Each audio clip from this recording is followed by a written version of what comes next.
ಕೃಷ್ಣಾಯ ವಾಸುದೇವಾಯ ಹರಯೇ ಪರಮಾತ್ಮನೇ ಪ್ರಣತಕ್ಲೇಶನಾಶಾಯ ಗೋವಿಂದಾಯ ನಮೋ ನಮಃ. ವಿಷ್ಣುಪತ್ನಿ ಮಹಾಮಾಯೆ ಮಹಾಪುರುಷಲಕ್ಷಣೆ ಪ್ರಿಯೇ ಥಾಮೆಯ ಮಹಾಭಾಗೆ ಲೋಕಮಾತರ್ ನಮೋಸ್ತುತೆ. ಪ್ರಥಮೋ ಹನುಮಾನ್ ನಾಮ ದ್ವಿತೀಯೋ ಭೀಮ ಏವ ಚ ಪೂರ್ಣಪ್ರಜ್ಞಸ್ತೃತೀಯಸ್ತು ಭಗವತ್ಕಾರ್ಯ ಸಾಧಕಃ. ಉಮಾವೈವಾಕ್ ಸಮುದ್ದಿಷ್ಟ ಮನೋರುದ್ರ ಉದಾಹೃತಃ ತದೇತನ್ ಮಿಥುನಂ ಜ್ಞಾತ್ವಾ ನ ದಾಂಪತ್ಯಾದ್ ವಿಹೀಯತೆ. ಹರೇಸ್ತು ಪ್ರತಿಮಾ ಪ್ರಾಜ್ಞಾಃ ತತ್ರಸ್ಥಃ ಕೇಶವಸ್ವಯಂ ದದಾತಿ ಜ್ಞಾನಮೀಶೇಷಃ ಪರಮಾತ್ಮ ಸ್ವಯಂ ವಿಭುಃ. ನಮೋ ಭಗವತೆ ವಾಚಸ್ಪತಯೇ. ಪರಾಭವ ಸಂವತ್ಸರದ ಅಧಿಕ ಜ್ಯೇಷ್ಠ ಮಾಸದ 3ನೇ ದಿನ ಇವತ್ತು. 48 ದಿನಗಳ ಕಾಲ ಒಂದು ಮಂಡಲ ಸೇವಾ ನಾವು ಮತ್ತು ನೀವೆಲ್ಲರೂ ಸೇರಿ ಏನು ಹಮ್ಮಿಕೊಂಡಿದ್ದೇವೆ. ಅದರ 3ನೇ ದಿವಸ ಭಾಗವತದ ಮಹತ್ವ ಏನು ಅಂತ ಅನ್ನೋದನ್ನು ಮೊದಲೊಂದು ಬಾರಿ ಈಗಾಗಲೇ ನೋಡಿದ್ದೇವೆ. ಭಾಗವತದ ಶ್ರವಣದಿಂದ ಪಿಶಾಚಿಯಾಗಿ ಒದ್ದಾಡ್ತಾ ಇದ್ದಂಥ ಒಬ್ಬನಿಗೆ ಹೇಗೆ ಮುಕ್ತಿ ಆಯಿತು ಅನ್ನೋದನ್ನು ನೋಡಿದ್ದೇವೆ. ಮತ್ತೆ ಅಧಿಕ ಮಾಸ ಅಂದರೆ ಏನು ಅನ್ನೋದನ್ನು ನೋಡಿದ್ದೇವೆ. ಚಂದ್ರನ ಗತಿ ಮತ್ತು ಸೂರ್ಯನ ಗತಿ ಇವೆರಡನ್ನು ಹೊಂದಿಸುವುದಕ್ಕಾಗಿ ಅಧಿಕ ಮಾಸದ ವ್ಯವಸ್ಥೆ ಇದೆ. ಸೂರ್ಯ 365 ದಿನಗಳ ಕಾಲ ತಗೊಳ್ತಾನೆ ಒಂದು ವರ್ಷಕ್ಕೆ. ಚಂದ್ರ 354 ದಿವಸಗಳನ್ನು ತಗೊಳ್ತಾನೆ. ಹೀಗೆ ಇವೆರಡಕ್ಕೂ 11 ದಿವಸದ ವ್ಯತ್ಯಾಸ ಏನು ಬರ್ತದೆ ಅದನ್ನು ಸರಿದೂಗಿಸುವುದಕ್ಕಾಗಿ ಸುಮಾರು 2.5 ವರ್ಷಕ್ಕೊಮ್ಮೆ ಅಧಿಕ ಮಾಸದ ವ್ಯವಸ್ಥೆ ಮಾಡಿದ್ದಾರೆ ಶಾಸ್ತ್ರಜ್ಞರು ಅನ್ನೋದನ್ನು ನೋಡಿದ್ದೇವೆ. ಅಧಿಕ ಮಾಸಕ್ಕೆ ಬಹಳ ಮಹತ್ವ ಇದೆ. ಆಗ ನಾವು ಭಗವಂತನ ತತ್ವದ ಶ್ರವಣ ಮಾಡಬೇಕು. ನಾನು ಈಗಾಗಲೇ ಹಿಂದೊಮ್ಮೆ ಹೇಳಿದೆ, ಸಾಮಾನ್ಯವಾಗಿ ಜನರಿಗೆ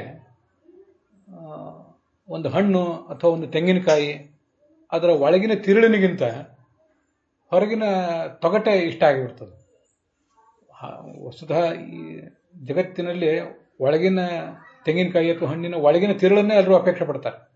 ಅದನ್ನು ಬಿಟ್ಟು ಒಳಗಿನ ತಿರುಳನ್ನೆಲ್ಲ ಬಿಸಾಕಿ ಹೊರಗಿನ ತೊಗಟೆಯನ್ನು ತಗೊಂಡ್ರೆ ಅದೆಷ್ಟು ಹಾಸ್ಯಾಸ್ಪದವೋ ಅಷ್ಟು ಹಾಸ್ಯಾಸ್ಪದ ನಮ್ಮ ಧಾರ್ಮಿಕ ವರ್ತನೆಗಳು. ಆ ದೃಷ್ಟಾಂತ ಯಾಕೆ ಕೊಟ್ಟೆ ಅಂದರೆ, ಯಾರ್ದಾದ್ರೂ ಕೈಯಲ್ಲಿ ಒಂದು ಹಣ್ಣು ತೆಂಗಿನಕಾಯಿ ಏನಾದರೂ ಕೊಟ್ಟರೆ ಒಳಗಿನ ತಿರುಳನ್ನೆಲ್ಲ ಕಿತ್ತು ಬಿಸಾಕಿ ಮೇಲಿನ ಚರಟವನ್ನೇ ಬಾಯಲ್ಲಿ ಅಗೀತಾ ಕೂತ್ರೆ ಎಷ್ಟು ಹಾಸ್ಯಾಸ್ಪದವೋ ಹಾಗೆ ನಮ್ಮೆಲ್ಲರ ಆಚರಣೆಗಳು. ನನ್ನ ಅನುಭವದಲ್ಲಿ ಎಲ್ಲ ಊರು, ಎಲ್ಲ ದೇಶ, ಎಲ್ಲ ಜಾತಿ, ಜನ, ವರ್ಗ ಇದಕ್ಕೇನೂ ಅಪವಾದವೇ ಇಲ್ಲ. ಯಾವುದಕ್ಕೆ ಬೆಲೆ ಕೊಡಬೇಕು, ಯಾವ ವಿಚಾರಕ್ಕೆ ಬೆಲೆ ಕೊಡಬೇಕು ಅದನ್ನು ಬಿಟ್ಟು ಆಚರಣೆಗೆ, ಹೊರಗಿನ ತೊಗಟೆಗೆ ಬೆಲೆ ಕೊಟ್ಟು ಬಿಡ್ತಾರೆ ಜನ. ಆದ್ದರಿಂದ ಅವರಿಗೂ ಹೆಚ್ಚು ಒಳಿತಾಗೋದಿಲ್ಲ, ಸಮಾಜಕ್ಕೂ ಅದರಿಂದ ಹೆಚ್ಚು ಒಳಿತಾಗೋದಿಲ್ಲ. ಇದು ದೊಡ್ಡ ಸಮಸ್ಯೆ. ಇದಕ್ಕೆ ಭಾಗವತವೇ ಒಂದು ದೃಷ್ಟಾಂತ ಕೊಡ್ತದೆ. ಧರ್ಮಸ್ವನುಷ್ಠಿತ ಪುಂಸಾಂ ವಿಶ್ವಕ್ಸೇನ ಕಥಾರತಿಂ ನೋತ್ಪಾದಯೇ ಜತಿರತಿಂ ಶ್ರಮ ಏವ ಹಿ ಕೇವಲಂ ಅಂತ. ಬಹಳ ಕಷ್ಟಪಟ್ಟು ಧರ್ಮಾಚರಣೆ ಮಾಡಿದೆವು. ಶಾಸ್ತ್ರ ನೋಡಿದರೆ ಬೆಳಗ್ಗೆ 4 ಗಂಟೆಗೆ ಏಳಬೇಕು, 5 ಗಂಟೆಗೆ ಏಳಬೇಕು, ಬ್ರಾಹ್ಮ ಮುಹೂರ್ತದಲ್ಲಿ ಏಳಬೇಕು, ಅನೇಕ ಥರದ ಮಡಿ ಮೇಲಿಗೆ ಮಾಡಬೇಕು.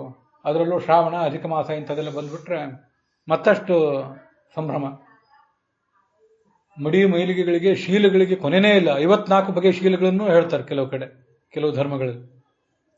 ಅಂತೂ ಆ ಶೀಲಗಳನ್ನು ಹೇಗೆ ಆಚರಣೆ ಮಾಡಬೇಕು ಅನ್ನೋದ್ರ ಬಗ್ಗೆನೇ ಜನರ ಗಮನ ಹೋಗ್ತದೆ. ಆ ಶೀಲವನ್ನು ಉಪಯೋಗ ಮಾಡಿಕೊಂಡು ಹೇಗೆ ಭಕ್ತಿ ಮಾಡಬೇಕು, ಹೇಗೆ ಜ್ಞಾನ ಸಂಪಾದನೆ ಮಾಡಬೇಕು, ಭಗವಂತನಿಗೆ ಪ್ರಿಯ ಆಗುವಂತೆ ಹೇಗೆ ನಡ್ಕೊಳ್ಬೇಕು ಅನ್ನೋದ್ರ ಬಗ್ಗೆ ನಮ್ಮ ಆಲೋಚನೆಯೇ ಹೋಗೋದಿಲ್ಲ. ಅದು ದೊಡ್ಡ ಸಮಸ್ಯೆ. ಭಾಗವತದಲ್ಲಿ ಇದೇ 1ನೇ ಸ್ಕಂದ ನಾವೀಗೇನು ನೋಡ್ತಿದ್ದೀವಲ್ಲ, ಅಲ್ಲಿ ಈ ಒಂದು ಸಂಗತಿ ಬರ್ತದೆ. ಚೆನ್ನಾಗಿ ಆಚರಣೆ ಮಾಡಿದರೆ ಧರ್ಮ ಸ್ವನುಷ್ಠಿತ ಪುಂಸಾಂ ವಿಶ್ವಕ್ಸೇನ ಕಥಾಸುಯ ನೋತ್ಪಾದಯೇ ಜಜಿರತಿಂ. ಭಗವಂತನ ಕಥೆಯಲ್ಲಿ ಆಸಕ್ತಿ ಹುಟ್ಟಿಸ್ಬೇಕಲ್ಲ. ನೀವೇನೋ ಧರ್ಮಾಚರಣೆ ಮಾಡಿದ್ರಿ, ಆ ಧರ್ಮಾಚರಣೆ ಮಾಡಿದ್ರ ಫಲವಾಗಿ ಭಗವಂತನ ತತ್ವ ಕುರಿತಾಗಿ ಆಸಕ್ತಿ ಮೊಳೆಯಬೇಕು ಮನುಷ್ಯನಿಗೆ. ಹಾಗೆ ಆಸಕ್ತಿ ಮೊಳತಾರೆ, ಅದು ಸಾರ್ಥಕ. ಇಲ್ಲದೆ ಹೋದರೆ ಕೇವಲ ಧರ್ಮಾಚರಣೆ ಮಾಡಿದರೆ ಅದರಿಂದ ಕೇವಲ ಆಯಾಸವೇ. ಧರ್ಮಾಚರಣೆ ಮಾಡುವುದೇನು ಸುಲಭದ ಸಂಗತಿ ಅಲ್ಲ. ಬೆಳಿಗ್ಗೆ ಕಷ್ಟಪಟ್ಟು ಹೇಳಬೇಕು, ಮಲಗಬೇಕು ಅಂತ ಅನಿಸ್ತಿರ್ತದೆ, ಅಂಥ ಬೆಲ್ಲದಂಥ ಸವಿನಿದ್ದೆಯನ್ನು ಬಿಟ್ಟು ಹೇಳಬೇಕು. ನಾನಾ ಥರದ ಮಡಿ ಮೇಲಿಗೆ ಶೀಲ ಆಚಾರ ಇದಕ್ಕೆಲ್ಲ ಒಗ್ಗಿಸ್ಕೋಬೇಕು ನಮ್ಮನ್ನು. ಅದೇನು ಸುಲಭದ ಕೆಲಸ ಅಲ್ಲ. ಇಂಥದ್ದನ್ನೆಲ್ಲ ಬಹಳ ಕಷ್ಟಪಟ್ಟು ಮಾಡಿ ಶರೀರಕ್ಕೆ ಆಯಾಸ ಆಗುವಂತೆ ಮಾಡಿರ್ತೀವಿ. ಅದು ಮಾಡಿದ ಮೇಲೆ ಒಂದಷ್ಟು ತತ್ವಜ್ಞಾನದ ಕುರಿತಾಗಿ ಆಸಕ್ತಿ ಬೆಳಿಬೇಕು. ಏನಾದರೂ ಮಹಾತ್ಮರು ಹೇಳಿದ ಮಾತುಗಳನ್ನು ಕೇಳಬೇಕು. ರಾಮಾಯಣ, ಮಹಾಭಾರತ, ಭಾಗವತ, ಇನ್ಯಾವುದೇ ವಚನ, ಪದಗಳು ಅಂತೂ ದೊಡ್ಡವರು ಏನು ಹೇಳಿದ್ದಾರೆ ಅದನ್ನೆಲ್ಲ ಒಂದ್ಸರಿ ಕೇಳಬೇಕು. ಅದನ್ನು ಕೇಳಬೇಕು ಅನ್ನೋ ಆಸಕ್ತಿಯೇ ಬೆಳೆಯದೆ ಹೋದರೆ ಅದೊಂದು ಕೇವಲ ಶ್ರಮ ಅಂತ. ಕಷ್ಟಪಟ್ಟದ್ದೇ ಬಂತು, ಗಾಳಿಯಲ್ಲಿ ಗುದ್ದಿ ಮೈ ನುಗ್ಗು ಮಾಡ್ಕೊಂಡಂತೆ ಆಯಿತು ಅಂತ ಅದನ್ನು ಹಾಸ್ಯ ಮಾಡ್ತಾರೆ ಶಾಸ್ತ್ರದಲ್ಲಿ. ಈಗ ಅದನ್ನು ಕಳೆದ ದಿವಸ ಒಂದೆರಡು ದಿವಸದಿಂದ ಹೇಳಿದ್ದೆ. ಭಾಗವತದಲ್ಲೇ ಈ 1ನೇ ಸ್ಕಂದದಲ್ಲೇ ಅದು ಬಂದಿದೆ ಅನ್ನೋದನ್ನು ಇವತ್ತು ಹೇಳಿದೆ ಅಷ್ಟೆ. ಅದನ್ನು ಕೇಳಿ ಒಬ್ಬರು ಇದನ್ನು ಕೇಳಿ ಸಮಾಧಾನ ಆಯಿತು ಅಂತ ನನಗೆ ತಿಳಿಸಿದರು. ನಾನು ಅವತ್ತು ಹೇಳಿದೆ, ಅಧಿಕ ಮಾಸ ಬಂದ್ಕೊಳ್ಳಿ ಏನು ದಾನ ಕೊಡಬೇಕು ಅನ್ನೋದ್ರ ಬಗ್ಗೆ ಒಂದು ದೊಡ್ಡ ಪಟ್ಟಿಯೇ ಕಾಣ್ತದೆ. ಆ ದಾನ ಕೊಡಲಿಕ್ಕೆ ದೊಡ್ಡ ಶ್ರಮ. ಅಕ್ಕಿ ಹಿಟ್ಟು ತಯಾರು ಮಾಡಿ, ಅದಕ್ಕೆ ಬೆಲ್ಲ ಸೇರಿಸಿ, ಅದಕ್ಕೆ ತುಪ್ಪ ಸೇರಿಸಿ, ಶ್ರಮ ಎಲ್ಲ ವಿನಿಯೋಗ ಮಾಡಿ ಅದು ಸರಿಯಾಗಿ ಹೊಂದಿ ಬರಬೇಕು. ಅವೆಲ್ಲ ಆ ಅತಿರಸ, ಅನಾರಸ ಅಥವಾ ಅಪ್ಪ ಅಪೂಪ ಅಂತ ಏನಂತಾರೆ, ಅದನ್ನೆಲ್ಲ ಮಾಡಲಿಕ್ಕೆ ಸುಲಭದ ಕೆಲಸ ಅಲ್ಲ. ಅದು ಇಷ್ಟನ್ನು ಮಾಡುವುದ್ರಲ್ಲೇ ಶ್ರಮ ಆಗಿಬಿಡ್ತದೆ. ಅದನ್ನೆಲ್ಲ ಮಾಡಿ ಯಾರಿಗೋ ಒಂದಿಷ್ಟು ದಾನ ಕೊಟ್ಟು ತಾವು ಊಟ ಮಾಡಿ ಮಲಗೋ ಹೊತ್ತಿಗೆ ಮಧ್ಯಾಹ್ನ 12 ಏನೋ ಆಗಿರ್ತದೆ. ದಣಿವು, ವಿಪರೀತ ದಣಿವು. ಅದು ಎದ್ದ ಮೇಲೆ ಮತ್ತೆ ಸಾಯಂಕಾಲ ಮತ್ತೊಂದೇನೋ ಬೇರೆ ಕೆಲಸದಲ್ಲಿ ಸಮಯ ಹೋಗ್ತದೆ. ಅಂತೂ ಶ್ರವಣ ಮಾಡಬೇಕು, ಒಂದಿಷ್ಟು ಶಾಸ್ತ್ರ ಶ್ರವಣ ಮಾಡಬೇಕು, ಮನನ ಮಾಡಬೇಕು ಅನ್ನೋದ್ರ ಬಗ್ಗೆ ಗಮನವೇ ಹೋಗೋದಿಲ್ಲ. ಹೀಗಾದರೆ ನೀವು ಮಾಡಿದ್ದೇನಾಯಿತು? ಕೊನೆಗೂ ಮಾಡಿದ್ದೇನಾಯಿತು? ಒಂದು ದೃಷ್ಟಾಂತ ಕೊಡಬಹುದಾದರೆ, ನಮ್ಮ ಮನೆಯಲ್ಲಿ ಒಂದು ಪಾತ್ರೆ, ಬೆಳ್ಳಿ ಪಾತ್ರೆಯೋ ಬಂಗಾರದ್ದೋ ಅಥವಾ ಅಲ್ಯೂಮಿನಿಯಂ ಪಾತ್ರೆ, ಸ್ಟೀಲಿನ ಪಾತ್ರೆ, ಯಾವುದೋ ಪಾತ್ರೆ, ಆ ಪಾತ್ರೆಯನ್ನು ಚೆನ್ನಾಗಿ ತೊಳೆದು ಅದರಲ್ಲಿ ಹಾಲು ಹಾಕ್ಕೋಬೇಕು ಅಥವಾ ಅಡುಗೆ ಮಾಡಬೇಕು, ಭಗವಂತನಿಗೆ ನಿವೇದನ ಮಾಡಬೇಕು. ಅದನ್ನು ಮಾಡ್ದೇನೆ ಇವತ್ತು ಅದನ್ನು ಚೆನ್ನಾಗಿ ತೊಳೆದೆವು, ಒಂದು ಕಡೆ ಇಟ್ಟು, ನಾಳೆನೂ ಮತ್ತೆ ಅದು ಚೆನ್ನಾಗಿ ತೊಳೆಯುವುದು ಇಡುವುದು, ಅದರಲ್ಲಿ ಹಾಲು ಹಾಕಲಿಕ್ಕೆ ಇಲ್ಲ, ಹಾಲು ಹಾಕುವುದೂ ಇಲ್ಲ, ಅದನ್ನು ಕಾಯಿಸಲೂ ಇಲ್ಲ, ಅದಕ್ಕೆ ಹೆಪ್ಪು ಹಾಕಲಿಲ್ಲ, ಅದು ಬೆಣ್ಣೆ ಆಗಲಿಲ್ಲ, ಮೊಸರಾಗಲಿಲ್ಲ, ತುಪ್ಪವೂ ಆಗಲಿಲ್ಲ, ಏನೂ ಆಗಲಿಲ್ಲ. ಪಾತ್ರೆಯನ್ನು ಚೆನ್ನಾಗಿ ತೊಳೆದದ್ದೇ ಬಂತು, ನಾಳೆ ಮತ್ತೆ ತೊಳೆಯೋದು, ನಾಡ್ದು ತೊಳೆಯೋದು. ಅಲ್ಲಿ ಹಾಲೇ ಹಾಕದೆ ಹೋದರೆ ಅಂಥ ಪಾತ್ರೆ ತೊಳೆದಿದ್ದರಿಂದ ಏನು ಲಾಭ? ನಮ್ಮ ಈ ದೇಹ ಇದೆಯಲ್ಲ, ಇದೊಂದು ಪಾತ್ರ, ಇದು ಭಾಂಡಿ ಅಂತಾರೆ. ಈ ದೇಹವೆಂಬ ಭಾಂಡವನ್ನು ನಾವು ಮಾಡುವ ಕರ್ಮಗಳ ಮೂಲಕ ತೊಳ್ಕೋಬೇಕು. ನಾವು ಶೀಲಗಳ ಮೂಲಕ ಸ್ವಚ್ಛ ಮಾಡ್ಕೋಬೇಕು. ಹಾಗೆ ಸ್ವಚ್ಛ ಮಾಡಿಕೊಂಡಾಗ ಆ ದೇಹ ಜ್ಞಾನ ಪಡ್ಕೊಳ್ಳಿಕ್ಕೆ ಸಿದ್ಧ ಆಗ್ತದೆ. ತತ್ವಜ್ಞಾನ ಅನ್ನೋದೇ ಹಾಲು. ತತ್ವಜ್ಞಾನವೆಂಬ ಹಾಲನ್ನು ಅಲ್ಲಿ ಹಾಕದೆ ಹೋದರೆ, ಮಹಾತ್ಮರ ಮಾತುಗಳು ಕಿವಿಗೆ ಬೀಳದೆ ಹೋದರೆ, ಹಾಲು ಹಾಕದೆ ಹೋದರೆ ಇದು ಸ್ವಚ್ಛ ಆಗಿ ಏನು ಉಪಯೋಗ? ನೋಡಿದವರು ಯಾರು ಬಹಳ ಸ್ವಚ್ಛವಾಗಿದೆ, ದೇಹ ಚೆನ್ನಾಗಿದೆ, ಸುಂದರವಾಗಿದೆ ಅಂತ ಹೊಗಳಿ ಮುಂದೆ ಹೋಗ್ತಾರಷ್ಟೇ. ವಸ್ತುತಃ ಅದರಿಂದ ಬೇರೆ ಏನು ಲಾಭ ಆಗೋದೇ ಇಲ್ಲ. ನಮ್ದೆಲ್ಲ ಸ್ಥಿತಿ ಆಗಿದೆ ಈಗ. ಅದಕ್ಕಾಗಿ ಭಾಗವತ ಅದನ್ನು ಹಾಸ್ಯ ಮಾಡಿದೆ. ಶ್ರಮ ಏವ ಹಿ ಕೇವಲಂ. ಸುಮ್ಮನೆ ಶ್ರಮ ಪಡ್ತಿದ್ದೀರಲ್ಲ, ಕೇವಲ ಧರ್ಮಾಚರಣೆ, ರಿಚುವಲ್ಸ್, ಧಾರ್ಮಿಕ ಕ್ರಿಯೆಗಳನ್ನು ಮಾಡಲಿಕ್ಕೆ ಸುಮ್ಮನೆ ಶ್ರಮ ಪಡ್ತಿದ್ದೀರಲ್ಲ. ಆಚರಣೆ ಮಾಡಿ ಆದಮೇಲೆ, ಆಚಾರ ಆದಮೇಲೆ ವಿಚಾರವನ್ನು ಮೈಗೂಡಿಸ್ಕೋಬೇಕಲ್ಲ. ನಿಮಗದು ಅನಿಸಿದ್ದಿದೆ, ಯಾಕೆ ಜನ ಕೇಳೋದಿಲ್ಲ ಅಂತ ನೀವೇ ಕೇಳಿದ್ದಿದೆ. ನಾನು ಉಳಿದದ್ದೆಲ್ಲ ಮಾಡ್ತಾರೆ, ಕೇಳೋದಿಲ್ಲ ಯಾಕೆ ಅಂತ ಒಂದು ದೊಡ್ಡ ಆಶ್ಚರ್ಯ. ಅದು ಮಹಾಭಾರತವು ಭಾಗವತವು ಅದನ್ನೆಲ್ಲ ಹಾಸ್ಯ ಮಾಡಿದೆ. ಶ್ರಮ ಪಡ್ತಿದ್ದೀರಿ, ಕೇವಲ ಶ್ರಮ ಪಡ್ತಿದ್ದೀರಿ, ಕೇವಲ ದೇಹಕ್ಕೆ ಶ್ರಮ ಕೊಡಬೇಡ್ರಿ, ಮನಸ್ಸಿಗೆ ಒಂದಿಷ್ಟು ತತ್ವಜ್ಞಾನವೆಂಬ ಹಾಲನ್ನು ತುಂಬಿಕೊಳ್ಳ್ರಿ ಅಂತ ಶಾಸ್ತ್ರ ಅದನ್ನು ವರ್ಣನೆ ಮಾಡ್ತದೆ. ಹೀಗೆ ಈ ಅಧಿಕ ಮಾಸದ ಉದ್ದಕ್ಕೂ ಉಳಿದ ಆಚಾರ ವಿಚಾರಗಳಿಗಿಂತ, ಅದನ್ನು ಬೇಡ ಅಂತ ಹೇಳ್ತಿಲ್ಲ, ಅದಕ್ಕಿಂತ ಹೆಚ್ಚಾಗಿ ತತ್ವಜ್ಞಾನವೆಂಬ ಹಾಲನ್ನು ತುಂಬಿಕೊಳ್ಳುವುದ ಕಡೆ ನಮ್ಮ ಗಮನ ಇರಬೇಕು. ಇದು ಇಲ್ಲೇ 1ನೇ ಸ್ಕಂದದಲ್ಲಿ 2ನೇ ಅಧ್ಯಾಯದಲ್ಲಿ ಬಂದ ಒಂದು ಮಾತು. ಯಾಕೆಂದ್ರೆ ನಮ್ಮ ಇವತ್ತು ಜೀವನ ಹೇಗಿದೆ, ನಮ್ಮ ಕಾಲ ಹೇಗಿದೆ ಅಂದರೆ, ಹಿಂದೆ ನಾವು ನೋಡಿರ್ತೀವಿ, ಅದ್ಯಾವುದೋ ಕೃತಯುಗ, ತ್ರೇತಾಯುಗದಲ್ಲೆಲ್ಲ ಸಾವಿರಾರು ವರ್ಷ ಬದುಕ್ತಿದ್ರಂತೆ. ಈಗ ನಮ್ಮ ಆಯುಷ್ಯ ಎಲ್ಲಿಗೆ ಬಂದು ನಿಂತಿದೆ? ಈ ಮಹಾಭಾರತದ ಕಾಲದಲ್ಲಿ, ಮಹಾಭಾರತ ಮತ್ತು ಭಾಗವತ ಅಂದರೆ ಒಂದೇ ನಾಣ್ಯದ 2 ಮುಖ. ಅದು ಹೇಗಿದೆ ಅಂತಂದ್ರೆ, ಮಹಾಭಾರತದಲ್ಲೇ ಕೊನೆಯ ಒಂದು 100-135 ವರ್ಷ, ಒಂದು 500-600 ವರ್ಷದ ಕಥೆ ನೋಡಿದರೆ ಭೀಷ್ಮ 550-600 ವರ್ಷ ಕಾಲ ಬದುಕಿದ್ದಾರೆ. ಹೆಚ್ಚು ಕಡಿಮೆ ದ್ರೋಣ ಅವರು ಎಲ್ಲ ಅಷ್ಟೇ ಕಾಲ ಬದುಕಿದರು. ಪಾಂಡವರ ಬೀಗ ಒಬ್ಬ ಇದ್ದ, ವಿರಾಟ ರಾಜ ಅಂತ ಹೇಳಿ, ಈ ಜೈಪುರದಲ್ಲಿ ಇವತ್ತಿನ ರಾಜಸ್ಥಾನ ಏನಿದೆ ಅಲ್ಲಿದ್ದವನು. ಅವನು ಹೆಚ್ಚು ಕಡಿಮೆ ಅಷ್ಟೇ ವರ್ಷ ಬದುಕಿದ್ದ. ಆದರೆ ಮುಂದೆ ಬಂದಂತೆ ಪಾಂಡು ಮಹಾರಾಜ, ಧೃತರಾಷ್ಟ್ರ, ವಿದುರ ಅವರ ಆಯುಷ್ಮಾನಕ್ಕೆ ಸಂಬಂಧಪಟ್ಟದ್ದು ವಿಚಾರ ಮಾಡಿದರೆ ಅವರು 120-130 ವರ್ಷ ಅಷ್ಟೇ ಬದುಕಿದ್ರು. 130-140 ವರ್ಷ ಅಷ್ಟೇ. ಅವರ ಮಕ್ಕಳು ಪಾಂಡವರು ಬದುಕಿದ್ದು 105, 103, 104 ವರ್ಷ ಮಾತ್ರ. ಆಯುಷ್ಯ ಅಲ್ಲಲ್ಲೇ ಕಡಿಮೆ ಆಗ್ತಾ ಬಂತು. ಕಲಿಯುಗದಲ್ಲಿ ಮತ್ತಷ್ಟು ಕಡಿಮೆ ಆಗ್ತಾ ಬಂತು. ಈ ನಡುವೆ ನಾನಾ ಥರದ ವೈಜ್ಞಾನಿಕ ಸಂಶೋಧನೆಗಳು, ವೈದ್ಯಕೀಯ ಸಂಶೋಧನೆಗಳೆಲ್ಲ ಮಾಡಿ ನಮ್ಮ ಆಯುಷ್ಯ ನಾವು ಹೆಚ್ಚಿಸ್ಕೊಂಡಿದ್ದೀವಿ ಅಂತ ಹೇಳ್ತಾನೇ ಇದ್ದೇವೆ. ಕೆಲವು ಕಡೆ ಆಯುಷ್ಯ ಹೆಚ್ಚಿದೆ, ಇಲ್ಲ ಅಂತಲ್ಲ. ಕೆಲವು ಕಡೆ ಅಕಾಲದ ಮರಣ, ಇಂಥದಕ್ಕೆಲ್ಲ ನಾವು ತುತ್ತು ಆಗ್ತಿದ್ದೇವೆ. ಅದೆಲ್ಲ ಆಧುನಿಕ ಜೀವನದ ಒಂದು ದುಷ್ಪರಿಣಾಮ. ಪ್ರಾಯೇಣ ಅಲ್ಪಾಯುಷೋ ಮರ್ತ್ಯಾಹ. ನಾವೆಲ್ಲ ಮನುಷ್ಯರು ಒಂದಲ್ಲ ಒಂದು ದಿವಸ ಮರ್ತ್ಯ ಅಂತ ಯಾಕೆ ಕರೀತಾರೆ ಅಂದರೆ, ಮನುಷ್ಯ ಅನ್ನೋ ಶಬ್ದಕ್ಕೂ ಮರ್ತ್ಯ ಅನ್ನೋ ಶಬ್ದಕ್ಕೂ ಇದರ ವ್ಯತ್ಯಾಸ ಇದೆ. ಎರಡೂ ಮನುಷ್ಯರನ್ನೇ ಹೇಳ್ತದೆ. ಮನುಷ್ಯ ಅಂದರೆ ಮನು ಅಂತ ಒಬ್ಬ ಚಕ್ರವರ್ತಿ, ಅವನಿಂದ ಹುಟ್ಟಿ ಬಂದವರು ಮನುಷ್ಯರು. ಮನುಷ್ಯ, ಮನುಜ ಅಂದ್ರಲ್ಲ ಅದೇ ಅರ್ಥ. ಮರ್ತ್ಯ ಅಂದರೆ ಸಾಯುವವನು ಅಂತ ಅರ್ಥ. ನೀವು ಮರ್ತ್ಯರು, ದೇವತೆಗಳನ್ನು ಅಮರ್ತ್ಯರು ಅಂತ ಕರೀತಾರೆ. ಅವ್ರಿಗೆ ಸಾವಿಲ್ಲ. ಮನುಷ್ಯರನ್ನ ಮರ್ತ್ಯರು ಅಂತ ಕರೀತಾರೆ, ಯಾಕಂದ್ರೆ ಸಾಯುವವರು ಅಂತ ಅದಕ್ಕೆ ಅರ್ಥ. ಸಾಯ್ಲಿಕ್ಕಾಗಿಯೇ ಹುಟ್ಟಿದವರು ಅಂತ ಅದರ ಅರ್ಥ. ಇವ್ರದ್ದು ಅಲ್ಪಾಯುಷ್ಯ, ಬಹಳ ಕಡಿಮೆ ಕಾಲ ಬದುಕುವಂಥವ್ರು. ಅದು ಕಲಿಯುಗದಲ್ಲಿ ಆ ಥರದ ಸಮಸ್ಯೆ ಹೆಚ್ಚು. ಮಂದಾಹ, ಹೋಗಲಿ ಅಲ್ಪಾಯುಷ್ಯ ಇದ್ದಾಗಲೂ ಏನಾದರೂ ಬಹಳ ದೊಡ್ಡ ಸಾಧನೆ ಮಾಡ್ತಾರೆ ಅಂದರೆ ಬುದ್ಧಿಯೇ ಮಂದ, ಅವ್ರ ಚಟುವಟಿಕೆ ಮಂದ, ದೇಹ ಮಂದ, ಬುದ್ಧಿಯೂ ಮಂದ. ಈಗೇ 70-80 ವರ್ಷದವರು, 80-90 ವರ್ಷದವ್ರನ್ನ ಯಾರನ್ನಾದ್ರೂ ಮಾತಾಡಿಸಿದರೆ ಗೊತ್ತಾಗ್ತದೆ. ನಮ್ಮ ಕಾಲದಲ್ಲಿ ದೈಹಿಕವಾಗಿ ಎಷ್ಟು ಶಕ್ತಿ ಇತ್ತು, ಅಷ್ಟು ಈಗಿನ ಕಾಲದ ನಮ್ಮ ಮಕ್ಕಳಿಗೆ, ಮೊಮ್ಮಕ್ಕಳಿಗೆ ಆ ಶಕ್ತಿ ಇಲ್ಲ ಅಂತ ಅವರು ಪಾಪ ಸಂಕಟ ಪಡ್ತಿರ್ತಾರೆ.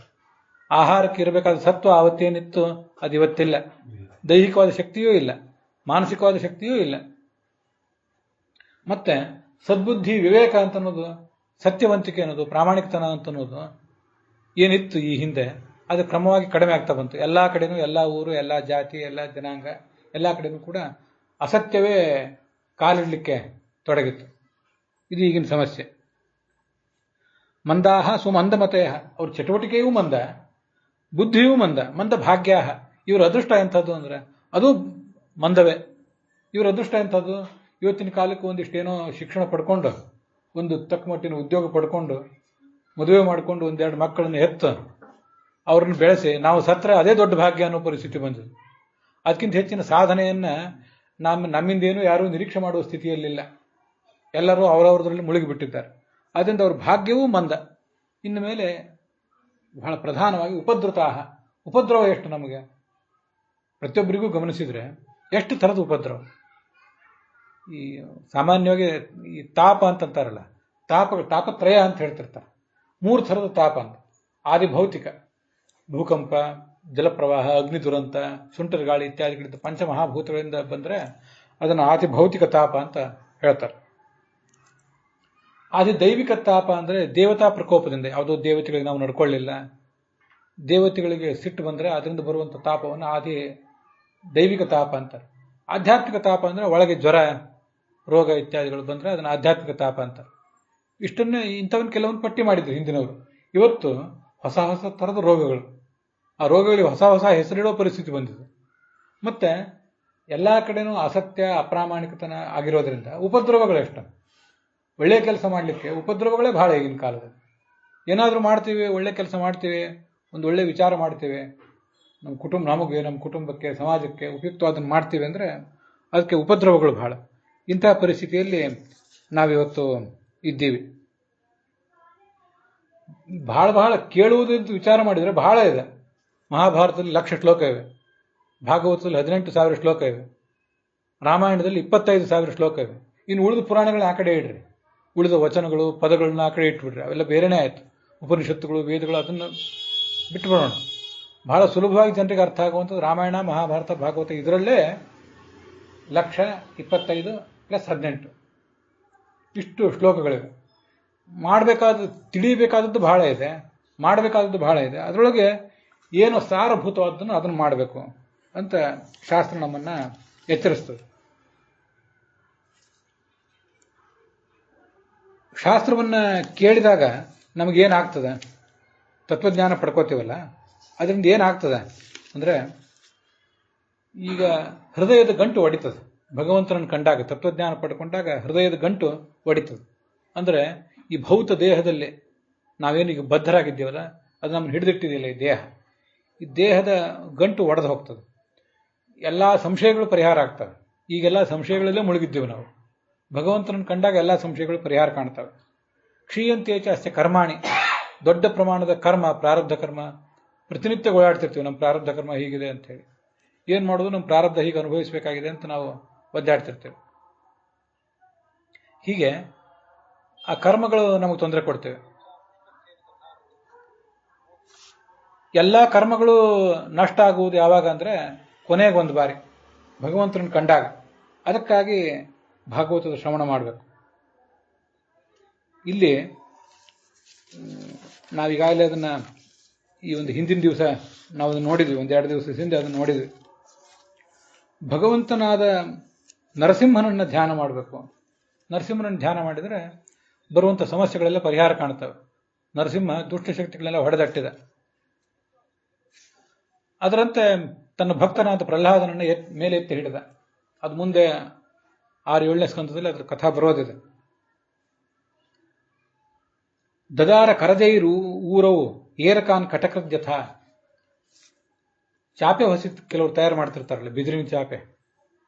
ಆ ಬಿದಿರಿನ ಚಾಪೆ ಹೊಸೆಯುವವರು, ಬಿದಿರು ಹುಲ್ಲಿನ ಚಾಪೆ ಹೊಸೆಯುವವರು ದೊಡ್ಡ ದೊಡ್ಡ ಹುಲ್ಲನ್ನು ತಂದಿರ್ತಾರೆ. ಅದನ್ನೆಲ್ಲ ಹಿಂಗೆ ಉಗುರಿನಿಂದ ಸೀಳಿ ಅದನ್ನೆಲ್ಲ ಸಣ್ಣ ಸಣ್ಣ ಎಳೆ ಮಾಡ್ತಾರೆ. ಎಳೆ ಮಾಡಿ ಅದನ್ನು ಚಾಪೆ ಮಾಡ್ತಿರ್ತಾರೆ. ನಮಗಿದು ಗೊತ್ತು, ಭಾಳ ಸುಲಭವಾಗಿ ಮಾಡ್ತಾರೆ. ಅದಕ್ಕೇನು ದೊಡ್ಡ ಖಡ್ಗ, ಚಾಕು, ಚೂರಿ ಏನು ಬೇಕಾಗಿಲ್ಲ. ಬಿದಿರನ್ನು ಸೀಳುವುದು ಎಷ್ಟು ದೊಡ್ಡ ಕೆಲಸ. ಅಷ್ಟು ಅನಾಯಾಸವಾಗಿ ಈ ನರಸಿಂಹ ಆ ಹಿರಣ್ಯಕಶಿಪುವನ್ನು ಸೀಳಿ ಹಾಕಿದ. ಹಿರಣ್ಯಕಶಿಪು ಒಂದು ದೊಡ್ಡ ರಾಕ್ಷಸ, ಯಾವ ಅಸ್ತ್ರಕ್ಕೂ ಶಸ್ತ್ರಕ್ಕೂ ಮಣಿಯುವವನಲ್ಲ. ಅವನ ಎದೆಯನ್ನು ತನ್ನ ಉಗುರಿನಿಂದಲೇ ಸೀಳಿ ಹಾಕಿದ ಅಂತ ಈಗ ಒಂದ್ಸರಿ ಸಂಕ್ಷಿಪ್ತ ಕಥಾ ಹೇಳ್ತಾರೆ ಅಷ್ಟೇ. ಮುಂದೆ ವಿಸ್ತಾರವಾಗಿ ಬರೋದಿಲ್ಲ. ನರಸಿಂಹನ ಕಥಾ ಯಾಕೆ ಕೇಳುವುದು ಅಂದರೆ, ಆ ಕಥಾ ಅವನನ್ನು ಸ್ಮರಣೆ ಮಾಡಿಕೊಂಡ್ರೆ ಆ ಪಾಪಗಳೆಲ್ಲ ಪರಿಹಾರ ಆಗ್ತವೆ ಅಂತ. ಮತ್ತೆ ಈ ಭಾಗವತ ಕೇಳಿದ್ರಿಂದ ಏನಾಗ್ತದೆ, ಭಗವಂತ ಯಾಕೆ ಅವತಾರ ಮಾಡಿದ, ಒಂದು ಕಡೆ ಇದನ್ನ ಇಲ್ಲಿ ಹೀಗೆ ವರ್ಣನೆ ಮಾಡ್ತಾರೆ. ಅನೇಕ ಸರಿ ನಮ್ಮ ಪ್ರಶ್ನೆ, ಕೃಷ್ಣ ಇಲ್ಲಿಗೆ ಬಂದ, ಕಂಸನನ್ನು ಕೊಂದ, ಮತ್ತೆ ಪಾಂಡವರಿಗೆ ಸಹಾಯ ಮಾಡಿದ, ದುರ್ಯೋಧನನ್ನು ಕೊಲ್ಲಿಸಿದ, ಜರಾಸಂಧನನ್ನು ಕೊಲ್ಲಿಸಿದ, ಎಲ್ಲ ನಮ್ಗೆ ಗೊತ್ತು.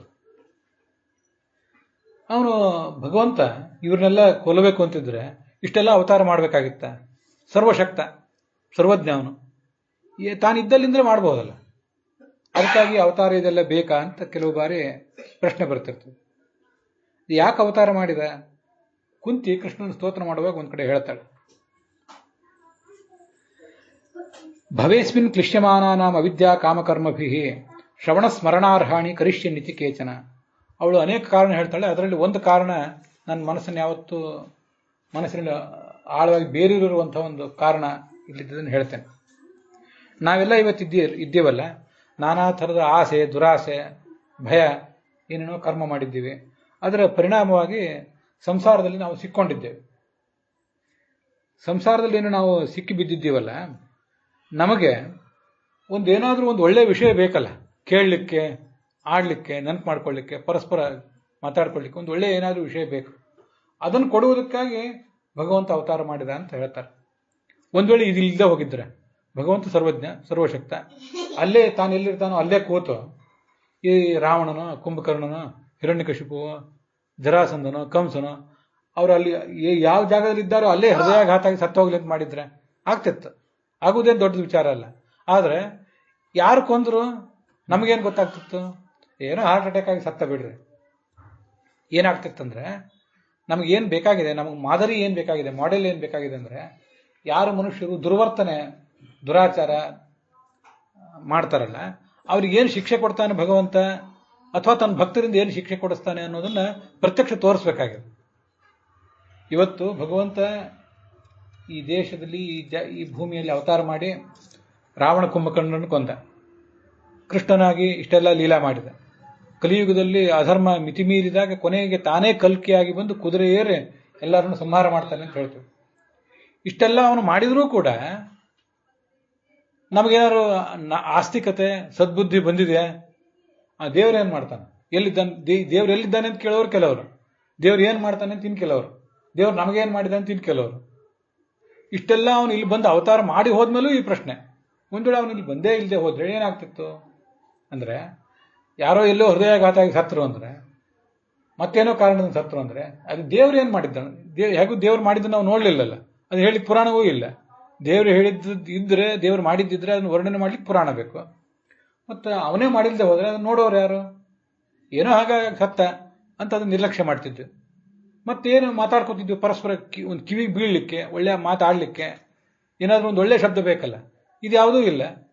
ಯಥಾ ಪ್ರಕಾರ ವ್ಯರ್ಥವಾದ ಹಾಳು ಹರಟೆ, ಅದಿಲ್ಲದೆ ಹೋದ್ರೆ ಇನ್ನೊಬ್ಬರ ನಿಂದನೆ, ಅದರಲ್ಲಿ ನಮ್ಮ ಕಾಲ ಕಳೆದು ಹೋಗ್ತಿತ್ತು.